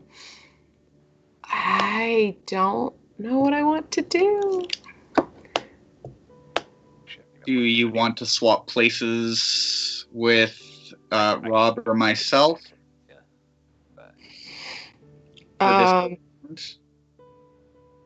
I know, because I've played with you 100 times, that if you just go with something, you're going to deliver. Yeah. And I want to feel confident in that. But if you also need to have another moment, I support that. Yeah, I kind of have a vague sort of idea of what I want to do, but I need a minute to formalize it. Do you want to jump in, Rob, or do you want me to take this? I think I can do it. Alright, so I'm going to go with Swine Hill.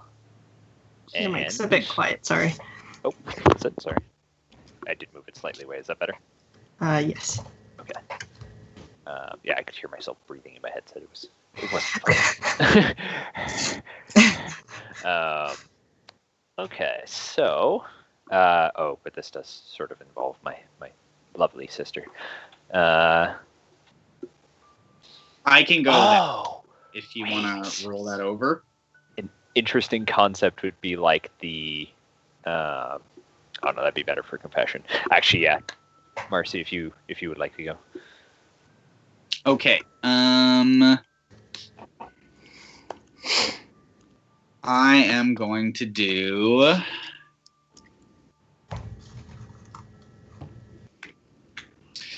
I'm going to do Farmer's Market, what you need for the journey. And I would like to do this scene with Caspian.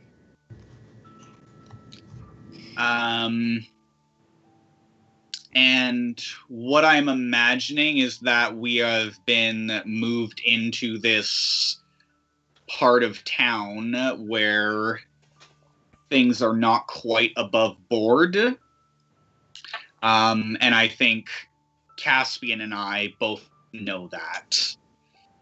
And I think that we need to acquire provisions.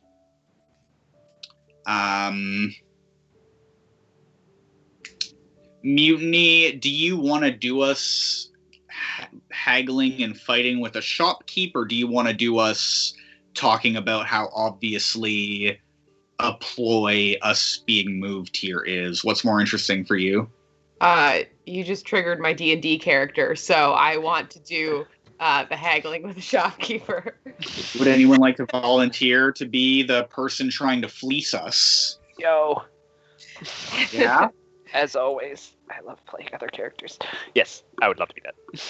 Okay, so the farmer's market in this part of town, I'm imagining less a farmer's market and more of like a corner store almost. And we've arrived late at night. is kind of the image that I've gotten so far. We were going down the last hill by torchlight and whatnot, and the Barley Lord was in a tavern, so I'm kind of having a 9 p.m. sort of feel. And yeah, I think that this is a warehouse. We've been moved away from the civic center and through the back roads of the town, and I think that we have continued sort of parallel with the wall of the town. And so there are smaller gates that are used for surrounding farms to move their stuff in. And the crop was not great, and also it's late at night, so there's a lot of sort of junk left over. And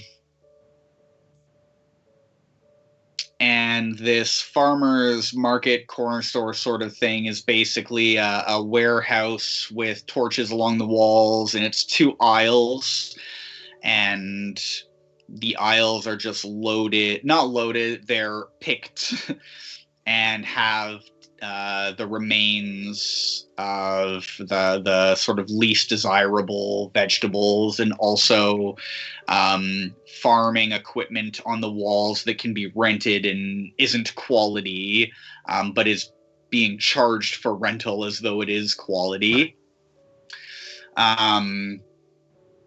And as we're passing by, and we need to pick some stuff up because this trip on through the Oak Hills was at least a week, maybe 2 weeks.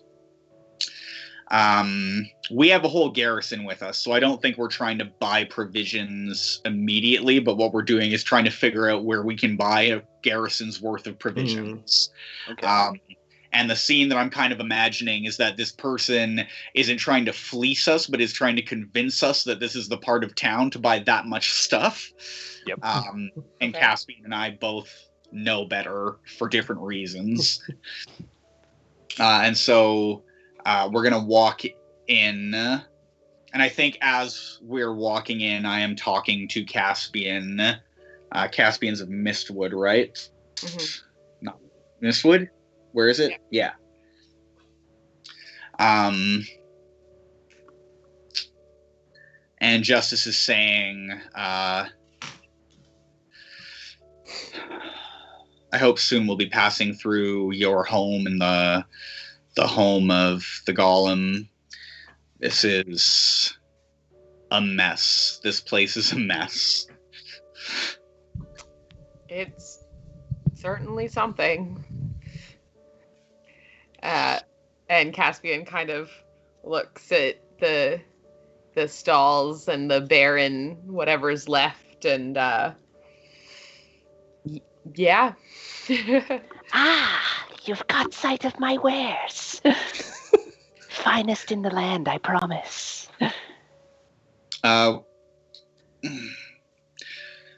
Shopkeep, you have your doors open quite late this evening.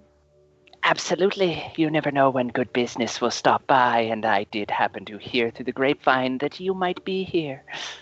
And of course, I'm always up for a good business opportunity, buying for so many, of course. Justice is going to, steal a glance at Caspian.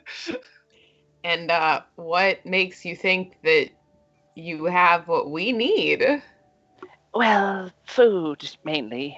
You were looking at the wares that are around you. You coming through this road is kind of an indication. Fair enough. And Caspian picks up, what do you sell at this shop here? Oh, only the finest. Sorry, out of character. What's on the table in front of me? What is on the table in front of you? Let's go with some tomatoes. Of course, turnips are the main production of Barleytown. I've just confirmed. And some radishes. Yeah. Yeah, Barleytown does not really sell much barley. Most of it just goes to the Lord himself, and that's how we keep him happy. Okay. Also, Rob, you gotta shift in the middle a little bit. Sorry. Yeah.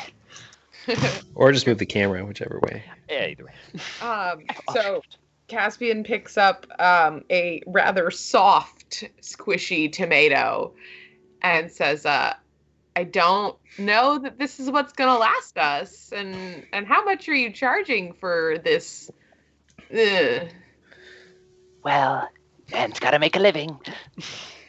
Yeah, of course, like being from the Mistwood, I imagine like Caspian has like exacting produce standards. True. Caspian has high taste. Yeah. I promise you, while they may be a little bit off, as most of our goods go to the good people of Barleytown, my stall does sell the best. Shit, what are we?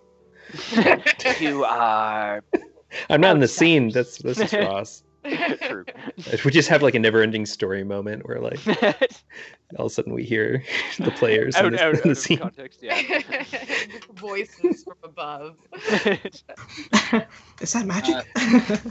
Justice is going to step forward and say, "Shopkeep, I believe that I might need some whetstones while we're on the road. And I see you have some towards the back there. And I think the camera cuts to like clearly used and like beveled down from use. Yep.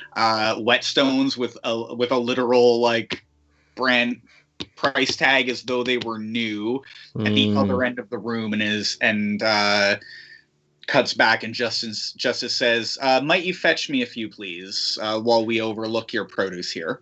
But of course. And he turns around and he grabs a couple of them, he sort of looks at them and like is measuring the bevel. Like I want to be clear that I am trying to move the shopkeep away so I can talk privately to Caspian. I would still love to hear this description, but I want to be clear, like don't turn right back and start talking. Yeah, no, they are like comparing the bevels of each, trying to find the best possible one. So they are like putting them down and they're picking other ones up, and yeah, it's going to take a while. Okay. I guess I want to ask if Caspian and Justice are on any sort of familiar term. I would like Justice to call Caspian Cass in this scene, and I don't know if that's appropriate. I like that a lot. Yeah? Yeah. I don't think it's something that he ever tells people to call him by. So it's always a little like, oh, we're on that level. Okay. Mm-hmm. For him, it's kind of a surprise every time. Uh-huh. Okay, so Justice is going to like step around so that their back is facing the shopkeeper and their body is blocking Cass's voice from the shopkeeper, so it'll bounce backwards, you know? And say, we've been led here. That's clear. Am I correct? That's what I got. This is their territory. They can run circles around us if they choose to. I'm not eating this food. No, of course not. But this settlement is very close to Ravenhall, and many of the guards of Ravenhall are now on the road, and so a political misstep might have consequences that we absolutely can't face right now. And I'm not sure if the right route is to buy our way out of this problem or to talk our way out of this problem. And I think that you might be more experienced in these issues, if you don't mind my saying, Cass.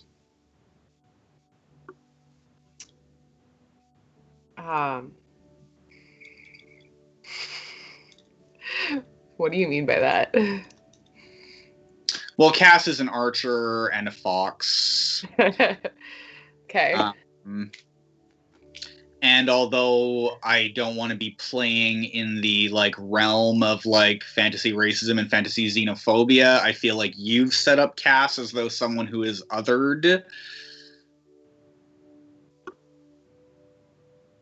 And so people who I didn't do it because of the being a fox thing. Yeah, but... that's I'm reading that with Cass. I want to be clear. Like, I feel that Cass is othered, and I don't feel from you or really want in the story that Cass is othered because they're a fox, but I definitely get the loner vibe. Yeah. For whatever reasons we can explore through play, and loner people have to do different things to survive. Okay. And walk different roads, and that is what Justice is reading and hoping. Justice knows enough to understand that this is a problem, but Justice does not know enough to understand how to manage this problem, and is hoping that Cass does. Well, this can't be the only market they have in the town. So maybe we'll buy a little bit here, and I'll see if I can find another way. We need directions. We need, especially with them around us like this and deciding to funnel us down here, we need to find, I think, a guide or a spokesperson. I'm suddenly seeing Barleytown as being this like sprawling maze of like shacks and fields and like just like unnavigatable, just like fucking like squalor. You know, I'm getting this feeling that the Barley Lord is not the only Barley Lord, you know? Oh, true. Okay, yeah.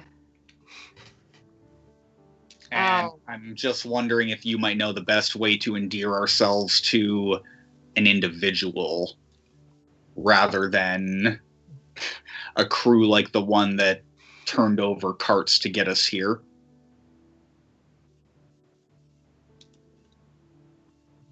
Sorry.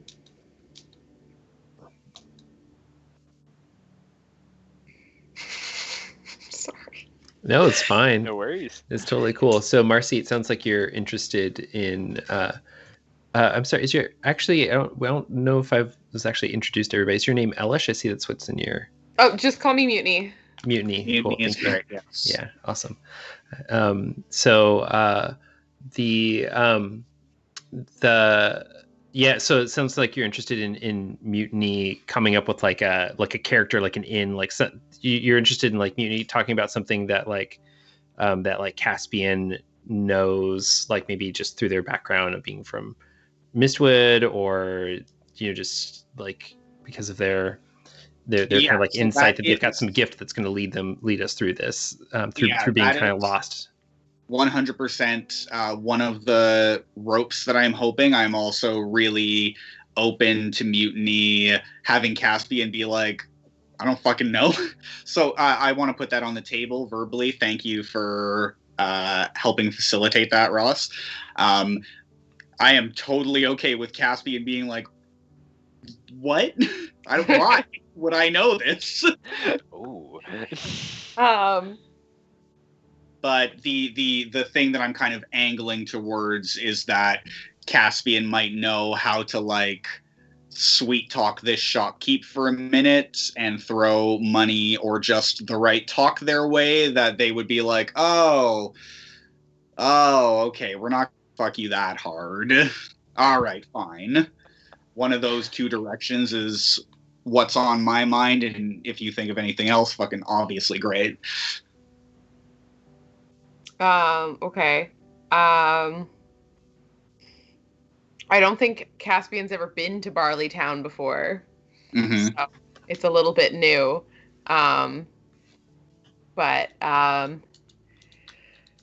with the calling him Cass thing, he says, I'll see what I can do. Maybe we can get a better price.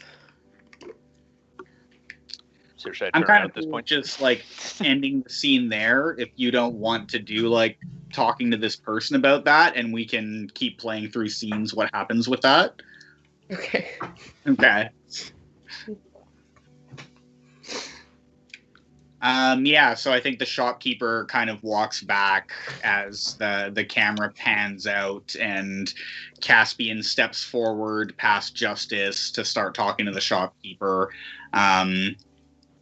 And I don't know if it works or not. Whose scene is next? Sounds great. Yeah, that's cool. One thing I just wanted to point out is that sometimes, we'll find ourselves in scenes where we're trying to like sort of like figure out like what's going on, or like kind of what we're going at. And that's, remember at the beginning I was kind of talking about this like being like a conversation, right? And that's like super normal. And sometimes like and I think sometimes when I'm playing a story game, I sort of feel pressured to like, oh wait, I gotta like be in character. Like everything I say needs to be like the pithiest poetry, And it's totally fine to just like stop at any point and be like, wait, what do you want my character to do? Or like, or just be like, or sometimes I'll just kind of call like, oh wait, I think you're wanting this to happen in this scene, is like that what's going on. Like, so I'll ask a lot of questions even when I'm not in the scene, when I'm just kind of curious, like if I'm confused about what's going on, or if I'm confused about somebody's intention. And it's kind of funny because like I think a lot of times when people think about consent, like we were talking about consent in game culture, like that kind of talk, and a lot of people think about it in terms of safety. It's also just like in terms of like fun. It's just kind of like, oh wait a second, what do you think is fun? Is this fun? Is this the fun over here, or are we trying to not have fun right now? Is this like the not fun that we're trying to have? Yeah, I'm into this not fun, like whatever that is. Speaking of questions, something I thought speaking of questions, when you're framing this scene, Marcy, what symbol is on this shop to represent it? Oh, true.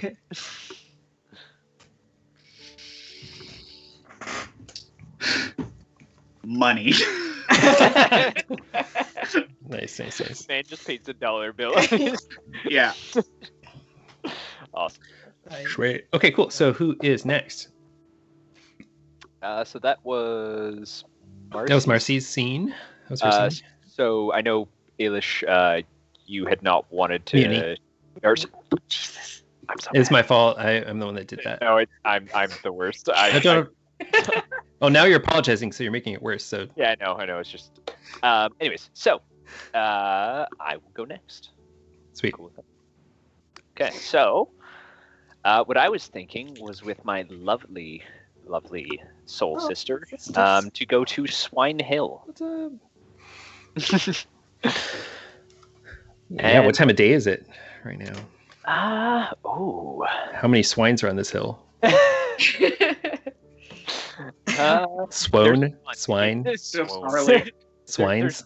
There's just Harley standing on top of the hill, like howling. Yeah. There's the hill shaped like a little old 4'11" lady sitting on it. Yeah, totally. Fantastic. Okay, yeah. So I'm thinking Swine Hill. I'm thinking that there is a surprising lack of swine, and that the people of the town consider the people to have fought the battle to be swine. Oh, nice. Cool. And both the two golems are standing at the top. Mm-hmm. And what I'm imagining is reminiscing about a past battle. Perhaps something that perhaps it was a younger memory for me. Perhaps like a foundational memory, something that I think back to often, as I'm quite, or we've sort of like implied that I'm perhaps like created a little bit younger than you. And it was something that I was with you during this experience, and it was very, it formed a lot of like who I am as a person. That's awesome. Yeah, I think as we're walking along the hill, we get to this place where there's this like half buried giant's skull, and of course giant's bones are made of stone, because like how else would you hold up a giant? So it's lasted a long time, and the skull has actually been like cleaven in twain by some like force, and I kind of like go over to it and I like touch it, and suddenly we get this flash and we can see the two of us, except well, it's interesting because like you're not like a child when you're new, you're just like new. Yeah, exactly. And I am like wearing the armor that you're wearing today. And I think like at first the viewer might sort of assume that that's you, but then like throughout the scene they realize that the other person is actually you, and this one is, and the one that's doing the fighting is me. And we see this like River just like dodging in and out, as these like giants are like lumbering over the hill, and we see like a giant's like huge like club kind of like come down, like smashing into the ground, and then it lifts away, leaving this huge divot in there. And then it cuts to the present moment, and we can see this like little tranquil pond with some ducks and reeds floating in it.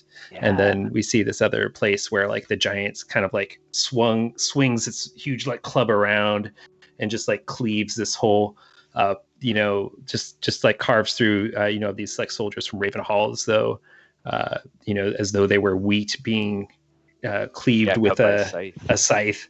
And then it kind of cuts to the present moment, and we can see like all these like graves and all these monuments of where these soldiers died. And then at last, we see this giant again kind of raising up its club, and then this like form like kind of like crawling up their leg, and like and it's River, and they like kind of climb up while the giant's like trying to get them off and smashing herself with her own club. And then finally River's, I almost did this like Terminator thing where she just like makes her body into weapons, but no, she's got like some sweet like curved sword that you use now. And just like decapitates the, kind of like goes around and like manages to drive it into the giant's skull. And as the giant is kind of like silhouetted by the sun, like kind of drops its club and sinks down to its knees and falls down. And then we see here, where the sword, maybe the sword's still there. The sword just got like embedded and was, I like that, never came out again. It got like fused into it. And I kind of like run my hand over it. And, we're back in the present moment again. What I'm imagining is that Elamira sort of steps up behind River and is looking at the sword. I'm always sad you put it in that thing's head. That was one of the finest blades. Nobody but one of us could pull it out, but I'd seen enough bloodshed. That was the last life I would take. I promised myself I would never take another. And that's probably for the best. And the Magus didn't choose you for your ability to take a life. No. And then I think we see River's hand tighten on the hilt, and it tenses, and she pulls it out of the stone with a jerk. And then with this like grace that belies how she normally moves, it kind of like, she sort of like gives it a twirl and presents it to you, hilt first. No, that's why she brought you. She reaches out and like delicately wraps each one of her fingers onto the hilt. And our hands are kind of like touching a little bit. Yeah. Oh yeah. And she draws the blade back and flicks it up so it's like directly in front of her face. Oh, I think I said that's why she chose you, but I think the line's actually that's why she made you. Or that's why the Magus made you. I like that. That's what the writing room edited that to be in the director's cut. Yeah. She flicks the blade around and just like tests the balance of it. You always were too sweet to me. And she sheaths the blade, and she puts her hands on either side of River's shoulders and just like holds her there. Cool. And that's scene.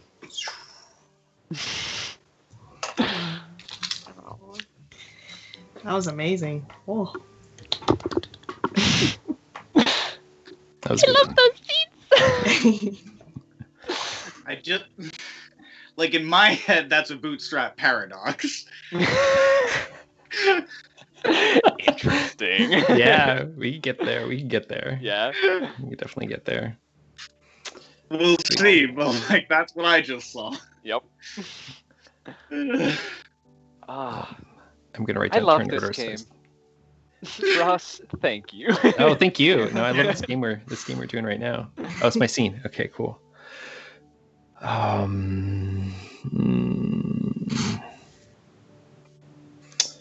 yeah, I gotta go here. Yeah, just like cut to this fucking party, at the end of the Axe and Fiddle. It's nighttime. There's like people dancing on kegs. There's like fiddle tunes. There's cantors. There's dancing hunchbacks. There's a monkey with a little hat. Is there a mezzanine? Yeah, there's a mezzanine where the monkey with the little hat is sitting smoking a cigar, because they let monkeys do that here. I love Barleytown. Yeah, these people are having a blast, and we're all here now, and I think that there's just like people dancing, and I'm kind of imagining like this big, like there's it's kind of like an outdoors, like there's like a lot of outdoor seating, and there's just these like kind of torches that are lit everywhere, and big hearths, and just like people running around with huge trays, like just like heaping with meat and boiled potatoes and sausages and boiled lots of boiled vegetables. Yeah. All the nice stuff that we couldn't find at the farmer's market. Exactly. All the nice stuff is here. And and we see River there, like this kind of stoic, kind of like unmoved, like not really able to enjoy like any of these things that other people are enjoying. But I would really love it if we just like kind of go around for a moment, and you could describe what River sees as they sort of pick each and every one of you out of the crowd, like what each of your characters is doing in this moment. Maybe we could start with Mutiny and then kind of like go around. Are we all at the same like table together? It's up to you. I'm imagining like just like this kind of like sea of people, and River's just kind of watching everybody, and as like kind of as like someone watching this movie, might see like kind of River just sort of notices like a little moment of each of the other characters and like what they're doing in this moment. So it could be anything you like. If I may, kind of just any order. That like this could be at any point in the night that you're witnessing. I'm actually kind of thinking. I'm kind of thinking like right this moment. At this moment. Okay. Yeah, like at this moment, like what's your character doing right now at this party? Justice is not sitting with a table. Yeah. Is there's music being played. Mm-hmm. So Caspian is, I guess, sitting kind of close to where the music is being played, and just really engrossed in it, and like tapping his foot along, and drinking whatever the town's drink is, barley ale, and just barely drinking, like sipping occasionally when he remembers that he has it, but he's more just really engrossed in the music and watching the people play, and kind of puts his head back and closes his eyes and is just kind of tapping along. Awesome. I'll say that Harp is... I have a question. Do we want to be noticed in this place? I'm imagining I think it's I'm going to assume that it's fine that we're in a place where it's fine that we are who we are. Okay, awesome. It's just a big party where everyone's welcome. Perfect. Harp is going to lift up the little dress that she is wearing And underneath you can see boots that are that height up to like her knees, and tracked with like mud and dirt and whatever she had been like walking on this entire journey. And she hikes up her dress and starts square dancing with the folks around, and you can see that her birds are kind of like flittering and fluttering around, dancing with her. And she kind of like swings around and looks over to Caspian and notices them drinking, just sips, and she grabs like a pint from the bar, not like anyone's drink really. She's just like, can she grab it from Justice? Yeah, sure. It's like a wooden, I'm not sure what the proper term is, but it's like those cups, those mugs that look wooden around. And a stein, I think. Oh yeah. It's like the ones that look like a barrel with a handle. Yeah, like a barrel. Okay. One of those like little barrels that you can drink out of. And she's swinging around, and the ale is kind of like slooshing off it from the cup, and takes a big old gulp and cheers Caspian and kind of nudges them. Nice. Can I ask this question? Yeah. So Harp is from Barleytown.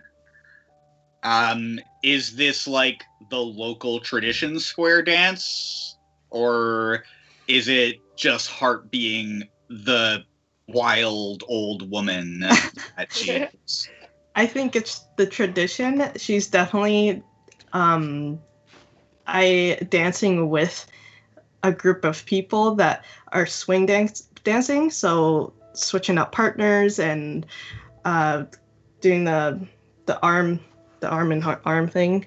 And it's definitely like she still remembers the steps and the moves, and the music just flows naturally within her, and that she's done this 1,000 times and will do it 1,000 times more. Awesome. I would like to take the next.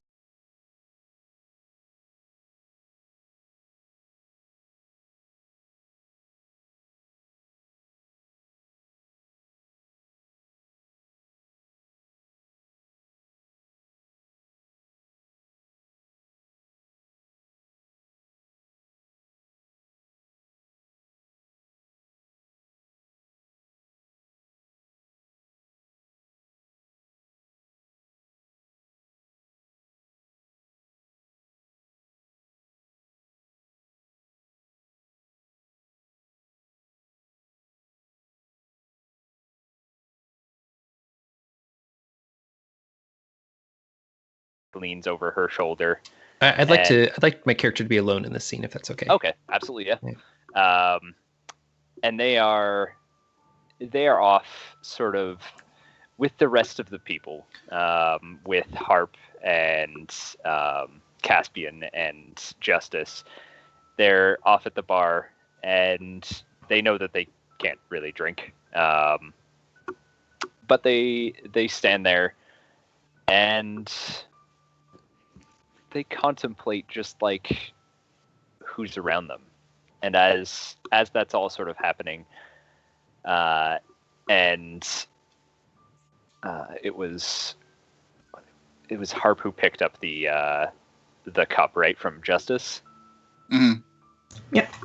As like Harp places it down after like chugging from the cup, Elamira picks up the cup and just like holds onto it, and like as like the dance continues, she just places it in her backpack and keeps hold of it. Lovely. Yes.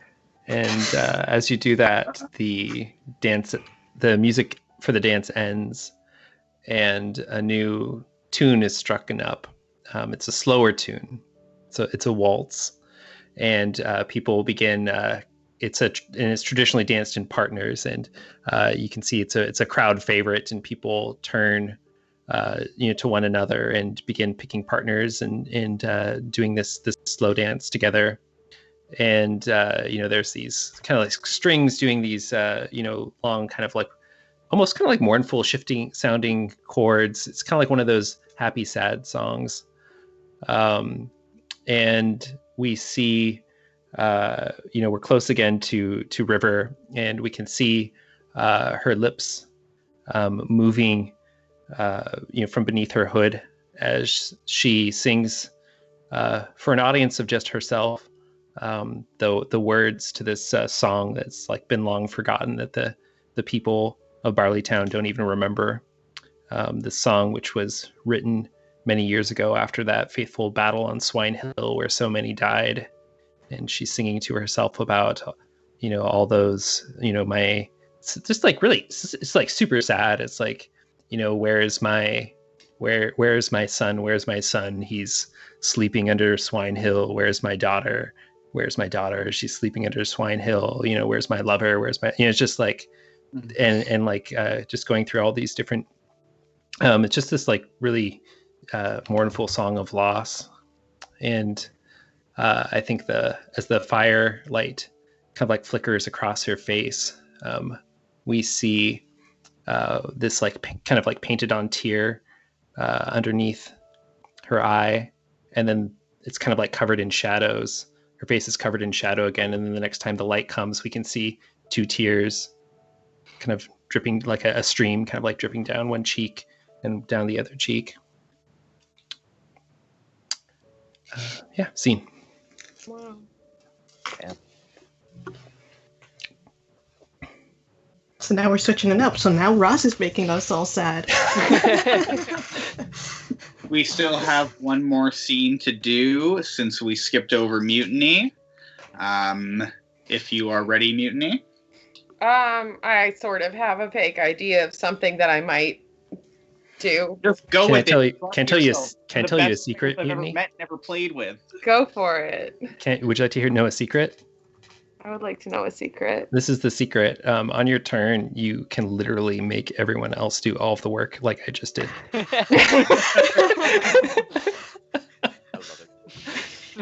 That's a fun secret. Yep. Yeah. No, I have sort of an idea. Just riffing off of the farmers market scene. Gave me an idea for Mathilda's farm. So I would like it to be Caspian and Justice again. And somebody would like to play Mathilda. All right, I'll do Surprise. Somebody else. It could be me. I have kind of like a... Yeah, just go for it. idea. Okay. So my sort You of could play idea... Matilda's pig. Yeah. My sort of idea was that after the farmers market shenanigans, Caspian kind of went out and maybe in the middle of the night, like searched around the town for something that might be better, and came across this farm. So came back to get Justice, and then came out to the farm to see if there was better produce over here. What? How much do you want to have come back for Justice? Are you okay with Justice having heard you left and followed you, or do you want to come back for Justice? I'm good either way. No, that's cool. If you want to track the fox around town for fun. Yes, Justice absolutely wants to track the fox around town. 100%. Awesome. Okay, cool. So, I think Caspian knows you're there, though. You do a little, like, goose chase just to see? Just, like, down the weirdest alleys just to be like, okay, yeah, she's following me. So as we come to Matilda's farm, I think there's, like, maybe a sign, that has a picture of some crops on it. Okay. And Caspian looks at it and kind of, without looking back, but kind of tilts his head back and says, "You think maybe they got some good food here?" I think that the journey that you took Justice on was absurd enough that at some point Justice realized Caspian's fucking with me. And so Justice is probably not surprisingly close behind you, but Justice is closer than you didn't need to yell that loud when you hear Justice say, "I'm sure literally anything is better than that shop." All right, well, let's go. And Caspian leads the way up the lane towards the farm. And what's Matilda doing? What does she look like? Matilda is about 7 feet tall. Hell yeah. She is really...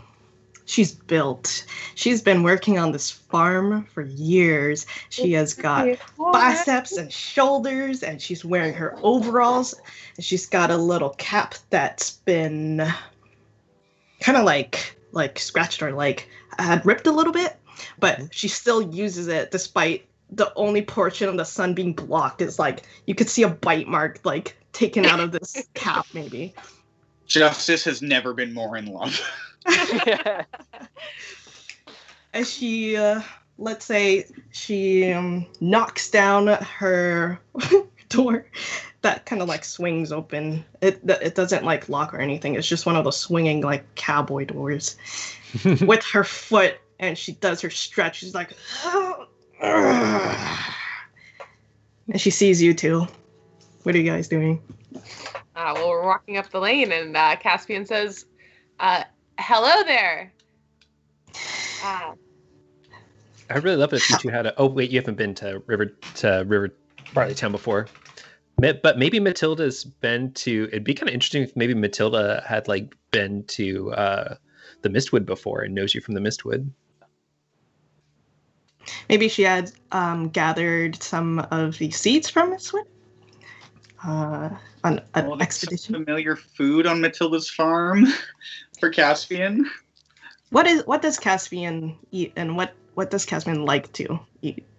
I think other than like rabbit, there's like a very special kind of bread that they make in Mistwood that's very familiar to him. I don't know grains, so it's made of a grain. But yeah, sure, that grain can be here. And yeah, Caspian would recognize it. Let's do that. Maybe like seasoning. Yeah, like a sort of grain that makes that kind of bread, but there's like some sort of sunflower type seed that just adds a little something extra that Caspian has never tried before, but because it's so rare to find in the Mistwood that only you can find in the little corners of the forest if you're lucky. Is Matilda cooking it? Is she baking bread? She's always baking bread, and she's always doing something on the farm. Okay, I think Caspian can smell it even. Like, this smells familiar. Hello? This is such an odd way to greet people around here. I say oi! I say oi. Oi to you then. Oi, ma'am. You guys aren't from here. No, we're not. We've actually come quite a long way. And, well, we were at the farmer's market earlier, and we're a little disappointed with what we found. And, well, I went out looking, and my nose brought me here. Well, there is no doubt that your nose is quite the sniffer for the good stuff. You know, don't trust those pesky old taverns and those markets. You know, the good stuff's here. Good stuff's right there. We have a little bit of a small army that we need to feed, and rotten tomatoes aren't quite what we had in mind. Is there any chance that you've got food to sell? Oh, I've always got plenty of food to sell, but it don't come without a pretty coin. My name's Justice. She kind of like kneels over. It's like, All right, Justice. Well, what do I have to offer here? In the back, I'm baking up some of this fresh loaf of bread, and I added a little bit of mill seed in there, and it's quite delicious. It's great for hoeing the crops and lists like a bunch of just only particular farm work. Uh-huh.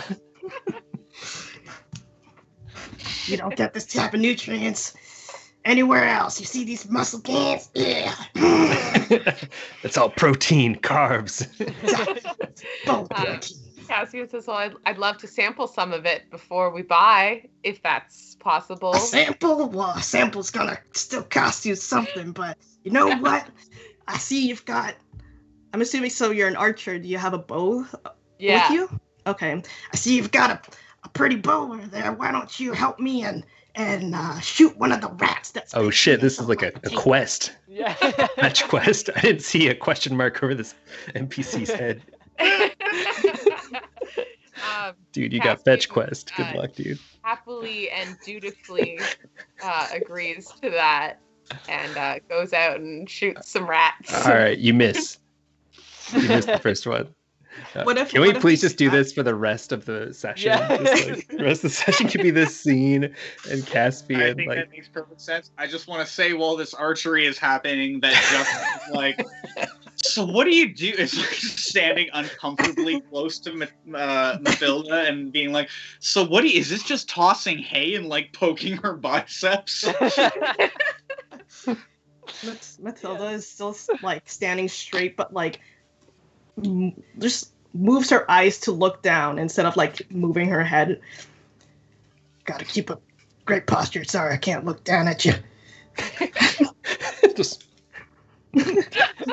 perfect frame at all times. That's what was that? What I do over here? So you don't do any flexibility work? Well, I gotta. I could show you some. I could show you some stretches. Oh. I could help. Oh. Yeah. So smooth. You know what? Yeah, go for it. So what's happening with the archery? Just watching she's totally getting sidetracked from actually seeing if Caspian has shot any of the rats. Yeah, like cut to like rat getting impaled by an arrow. Caspian has shot all of the rats and is now just sitting on a bale of hay watching this interaction. Like fascinated. It's like one of those scenes of shooting pool, and Justice is like wrapped around, just like, yeah, just stretch. You gotta lift your arm up a little more and then stretch it back like this. That's how you get that pec stretch. Caspian's like, this is flirting? I think this is flirting. Not sure either. Attila blushes a little. All right. Well, I feel quite stretched now. How's your friend doing over there? And she now is able to move her head just slightly, like. Caspian's just lounging on the hay, like chewing on it, like, oh, don't let me interrupt. Well, I'm quite impressed you killed those rats so quickly. You know what? I'll give you 2 rations of this fine bread. Now, these rats have given me such a... Dude, I had a headache. Oh, man. It feels great. Finally got those pests out of here. Well, I am good at what I do, and thank you so much. And, Caspian tastes the bread, and it tastes like home, and a warm smile crosses his face as he eats it, and he says, well, we'll be happy to pay you for the rest of what we need, if you can provide. All right, I could definitely do that. I mean, I can't say no to a little bit of money. What are you folks in need of? I got potatoes, I got apples, I got leeks, I got onions. I think we'll take a little bit of everything. All right. Variety bag. A little bit of And she goes back into her little farmhouse and had already kind of potato sacked a bunch of produce ready to sell.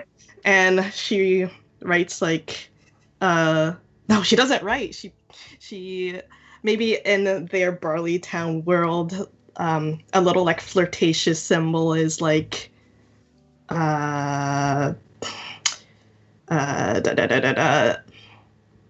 What is the symbol of flirting here? A heart.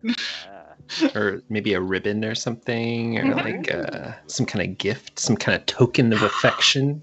We'll do a turnip with a little ribbon on top of it. Oh, maybe there's a special turnip that grows in a heart shape.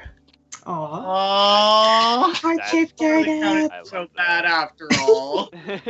So she walks over and still her stiff kind of like gets her sack. She like lugs it over. I love this.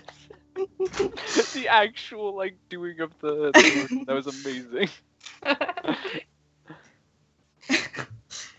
She kind of like leans on one like arm to more towards Justice. Like, you know what? For you guys, do a little discount. We'll do you guys pay me let's say 30 coin. Caspian happily pays. She like and takes Justice the money. Is just blushing. She takes the money, puts it in the overall kind of pocket that's on her chest, and pats it. And was like, "I remember, you guys. Don't be afraid to come back now." Oh, we will not. It has been a pleasure. Especially you, Justice. And then winks. Justice is like speed walking down the path now. Like, okay, great. Too much at once. And Caspian's like, oh, okay, thank you. Chases after. I ship it so hard, it's not even funny. All right, next scene, also at Matilda's farm. Just wanted to clarify, Marcy, were you okay with all that flirting and all that? Yeah. Okay, perfect. Yes. You know that every woman I play loves strong women. Yes. This is one of my cliches. Little bleed. Yeah. Lovely. Lovely. All right. I think that, if we had been moving through at a certain pace, like we did last time with Firebrands, I might say we can stretch it out for the last few scenes, but there is a hell of a lot more than the last few scenes at the point where we're at right now. And so I think that this would be a good time, a good close. Everyone has had their scene in Barley Town at this point, if I'm following right. Yeah. I think this would be a good place to close for tonight. We will absolutely be continuing this story. We've all had a lot of fun, and we are going to do our best to network with Ross. Thank you very much for joining us, and we would love to have you in the next session of this game. Oh, yeah. And if the 2 week from now that we do the lab is not good for you, then we can hold this story on until we line up again. But I love what we've built so far. I have always loved playing this game, and this is turning out to be one of the best times that I've played this game, and I would really love to continue it whenever totally. that's possible. Yeah, I'm down. I'm sure we can work it out. Yeah. Thank you, everyone, Thank so you. much for coming to play tonight and to see this fantastic game. I want to, because part of what we do here is showing other people games, I am just learning now that this game can be this in-depth and long, and I am loving learning that. It can be a one-shot, which is the kind of thing that we usually play, and I have almost always played it as a one-shot, and this is the first time that I've learned that, oh, you can stretch this out and get really into it if you want to. So just because our thing is one-shot games, this game can totally be a one-shot, but that is not how this one is going.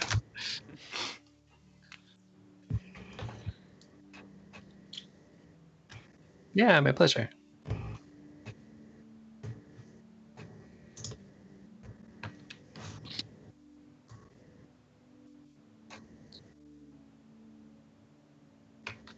Okay.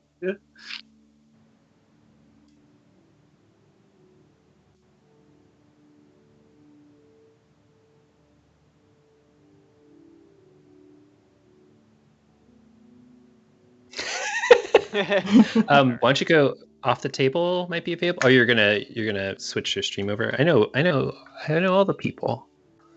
Off the table is really good on Twitch. I bet they're playing something. We can't hear the host. Yeah, get them. Oh. Ray, I think you're so muted. Yeah. Yeah. Ray, they can't hear you. Wait. Ray. Right. We're getting in the chat that we can't hear you.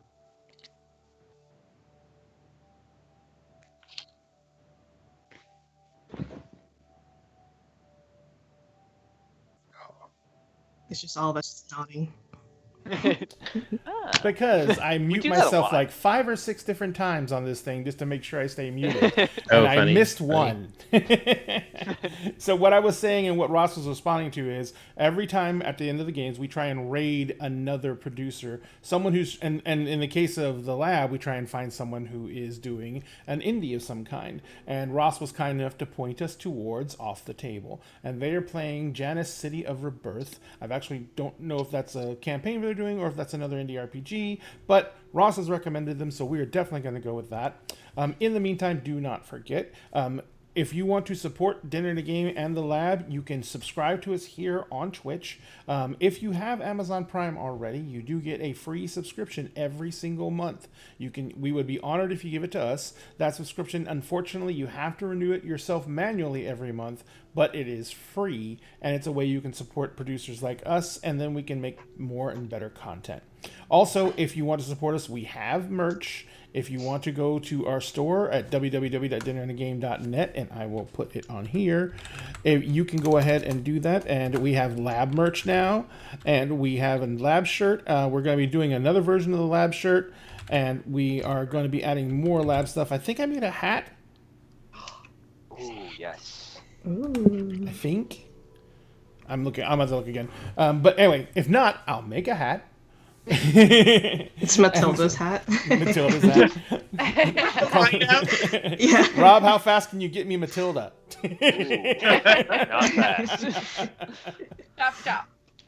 Chop, son, you're on the clock. No, Matilda's I wearing don't the think I could beaker ever hat. do Matilda justice. That's the problem. She is glorious. So, but what we can do there is we have tons of merchandise at our Dinner in a Game store. If you want to go there and you want to try and support us and you want to rep the show and just show your love for us, you can go there, and all the purchases go towards supporting the show. We also have a Patreon. If you want to try and follow us, subscribe to the Patreon. The Patreon gets you interesting things like you can actually join our Skype chat when we're in game, or when we change over to the new video software we're going to be using. You can join in the chat bar there. You have to stay muted, but if you stay muted, you can have conversations with us in the chat. We do have a separate conversation that happens in Skype. Often it is about stuff going on in the show and stuff like that, so you'll be privy to a little bit of inside information, and you'll be able to come into the pre-game and post-game shows conversations that we have before and after the game, and you'll be able to talk to us when we're on break. Usually, you're not going to talk to us when we're on break because we're all mad scrambling. Accurate. But all those things are wonderful, and also, of course, everyone on this show is a creator in their own right. And so, as you've been seeing, we've had the Deernicorns site has been scrolling through. So, if you guys are out of stock of the regular copies of Fall of Magic right now, right? That is true. But you are in production, and they're going to be coming up when? Yeah, we'll probably have some more done this summer. I'm doing a revision, a little kind of a light revision to the game, and we've got to make a whole bunch of City of Winter stuff now too. So we're kind of gearing up for that right now. We've got the canvas cut. That part's done. Yeah, I love watching the videos of all that process with the screen printing and everything like that. Yeah, totally. It's cool. So it's amazing. And of course, all of our cast almost all of our cast are all creators in some way, shape, or form. Marcy, of course, has a TikTok. It's amazing, and I can't spell. There it is. Oh, it did go up, but it's delayed. And we also have where is Mutiny Kitty? Mutiny Kitty has both a Twitter and a TikTok. And we have Shaz, who has a Twitch that you all can follow us there. Most of us are sporadic in content creation because everyone has real lives and everything like that. No one does this for a living yet, well, except for Ross.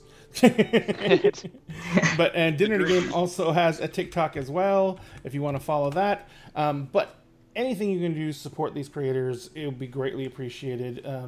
They obviously are amazing. And the quality of show that we've had tonight has been outstanding. And I want to thank everyone for coming out tonight, both the cast for being here and giving us such a wonderful game, and the people in the audience for being so respectful and so amazing. We have one of the best audiences that I've ever seen. I have not had a single thing to do as a moderator except join in the chat.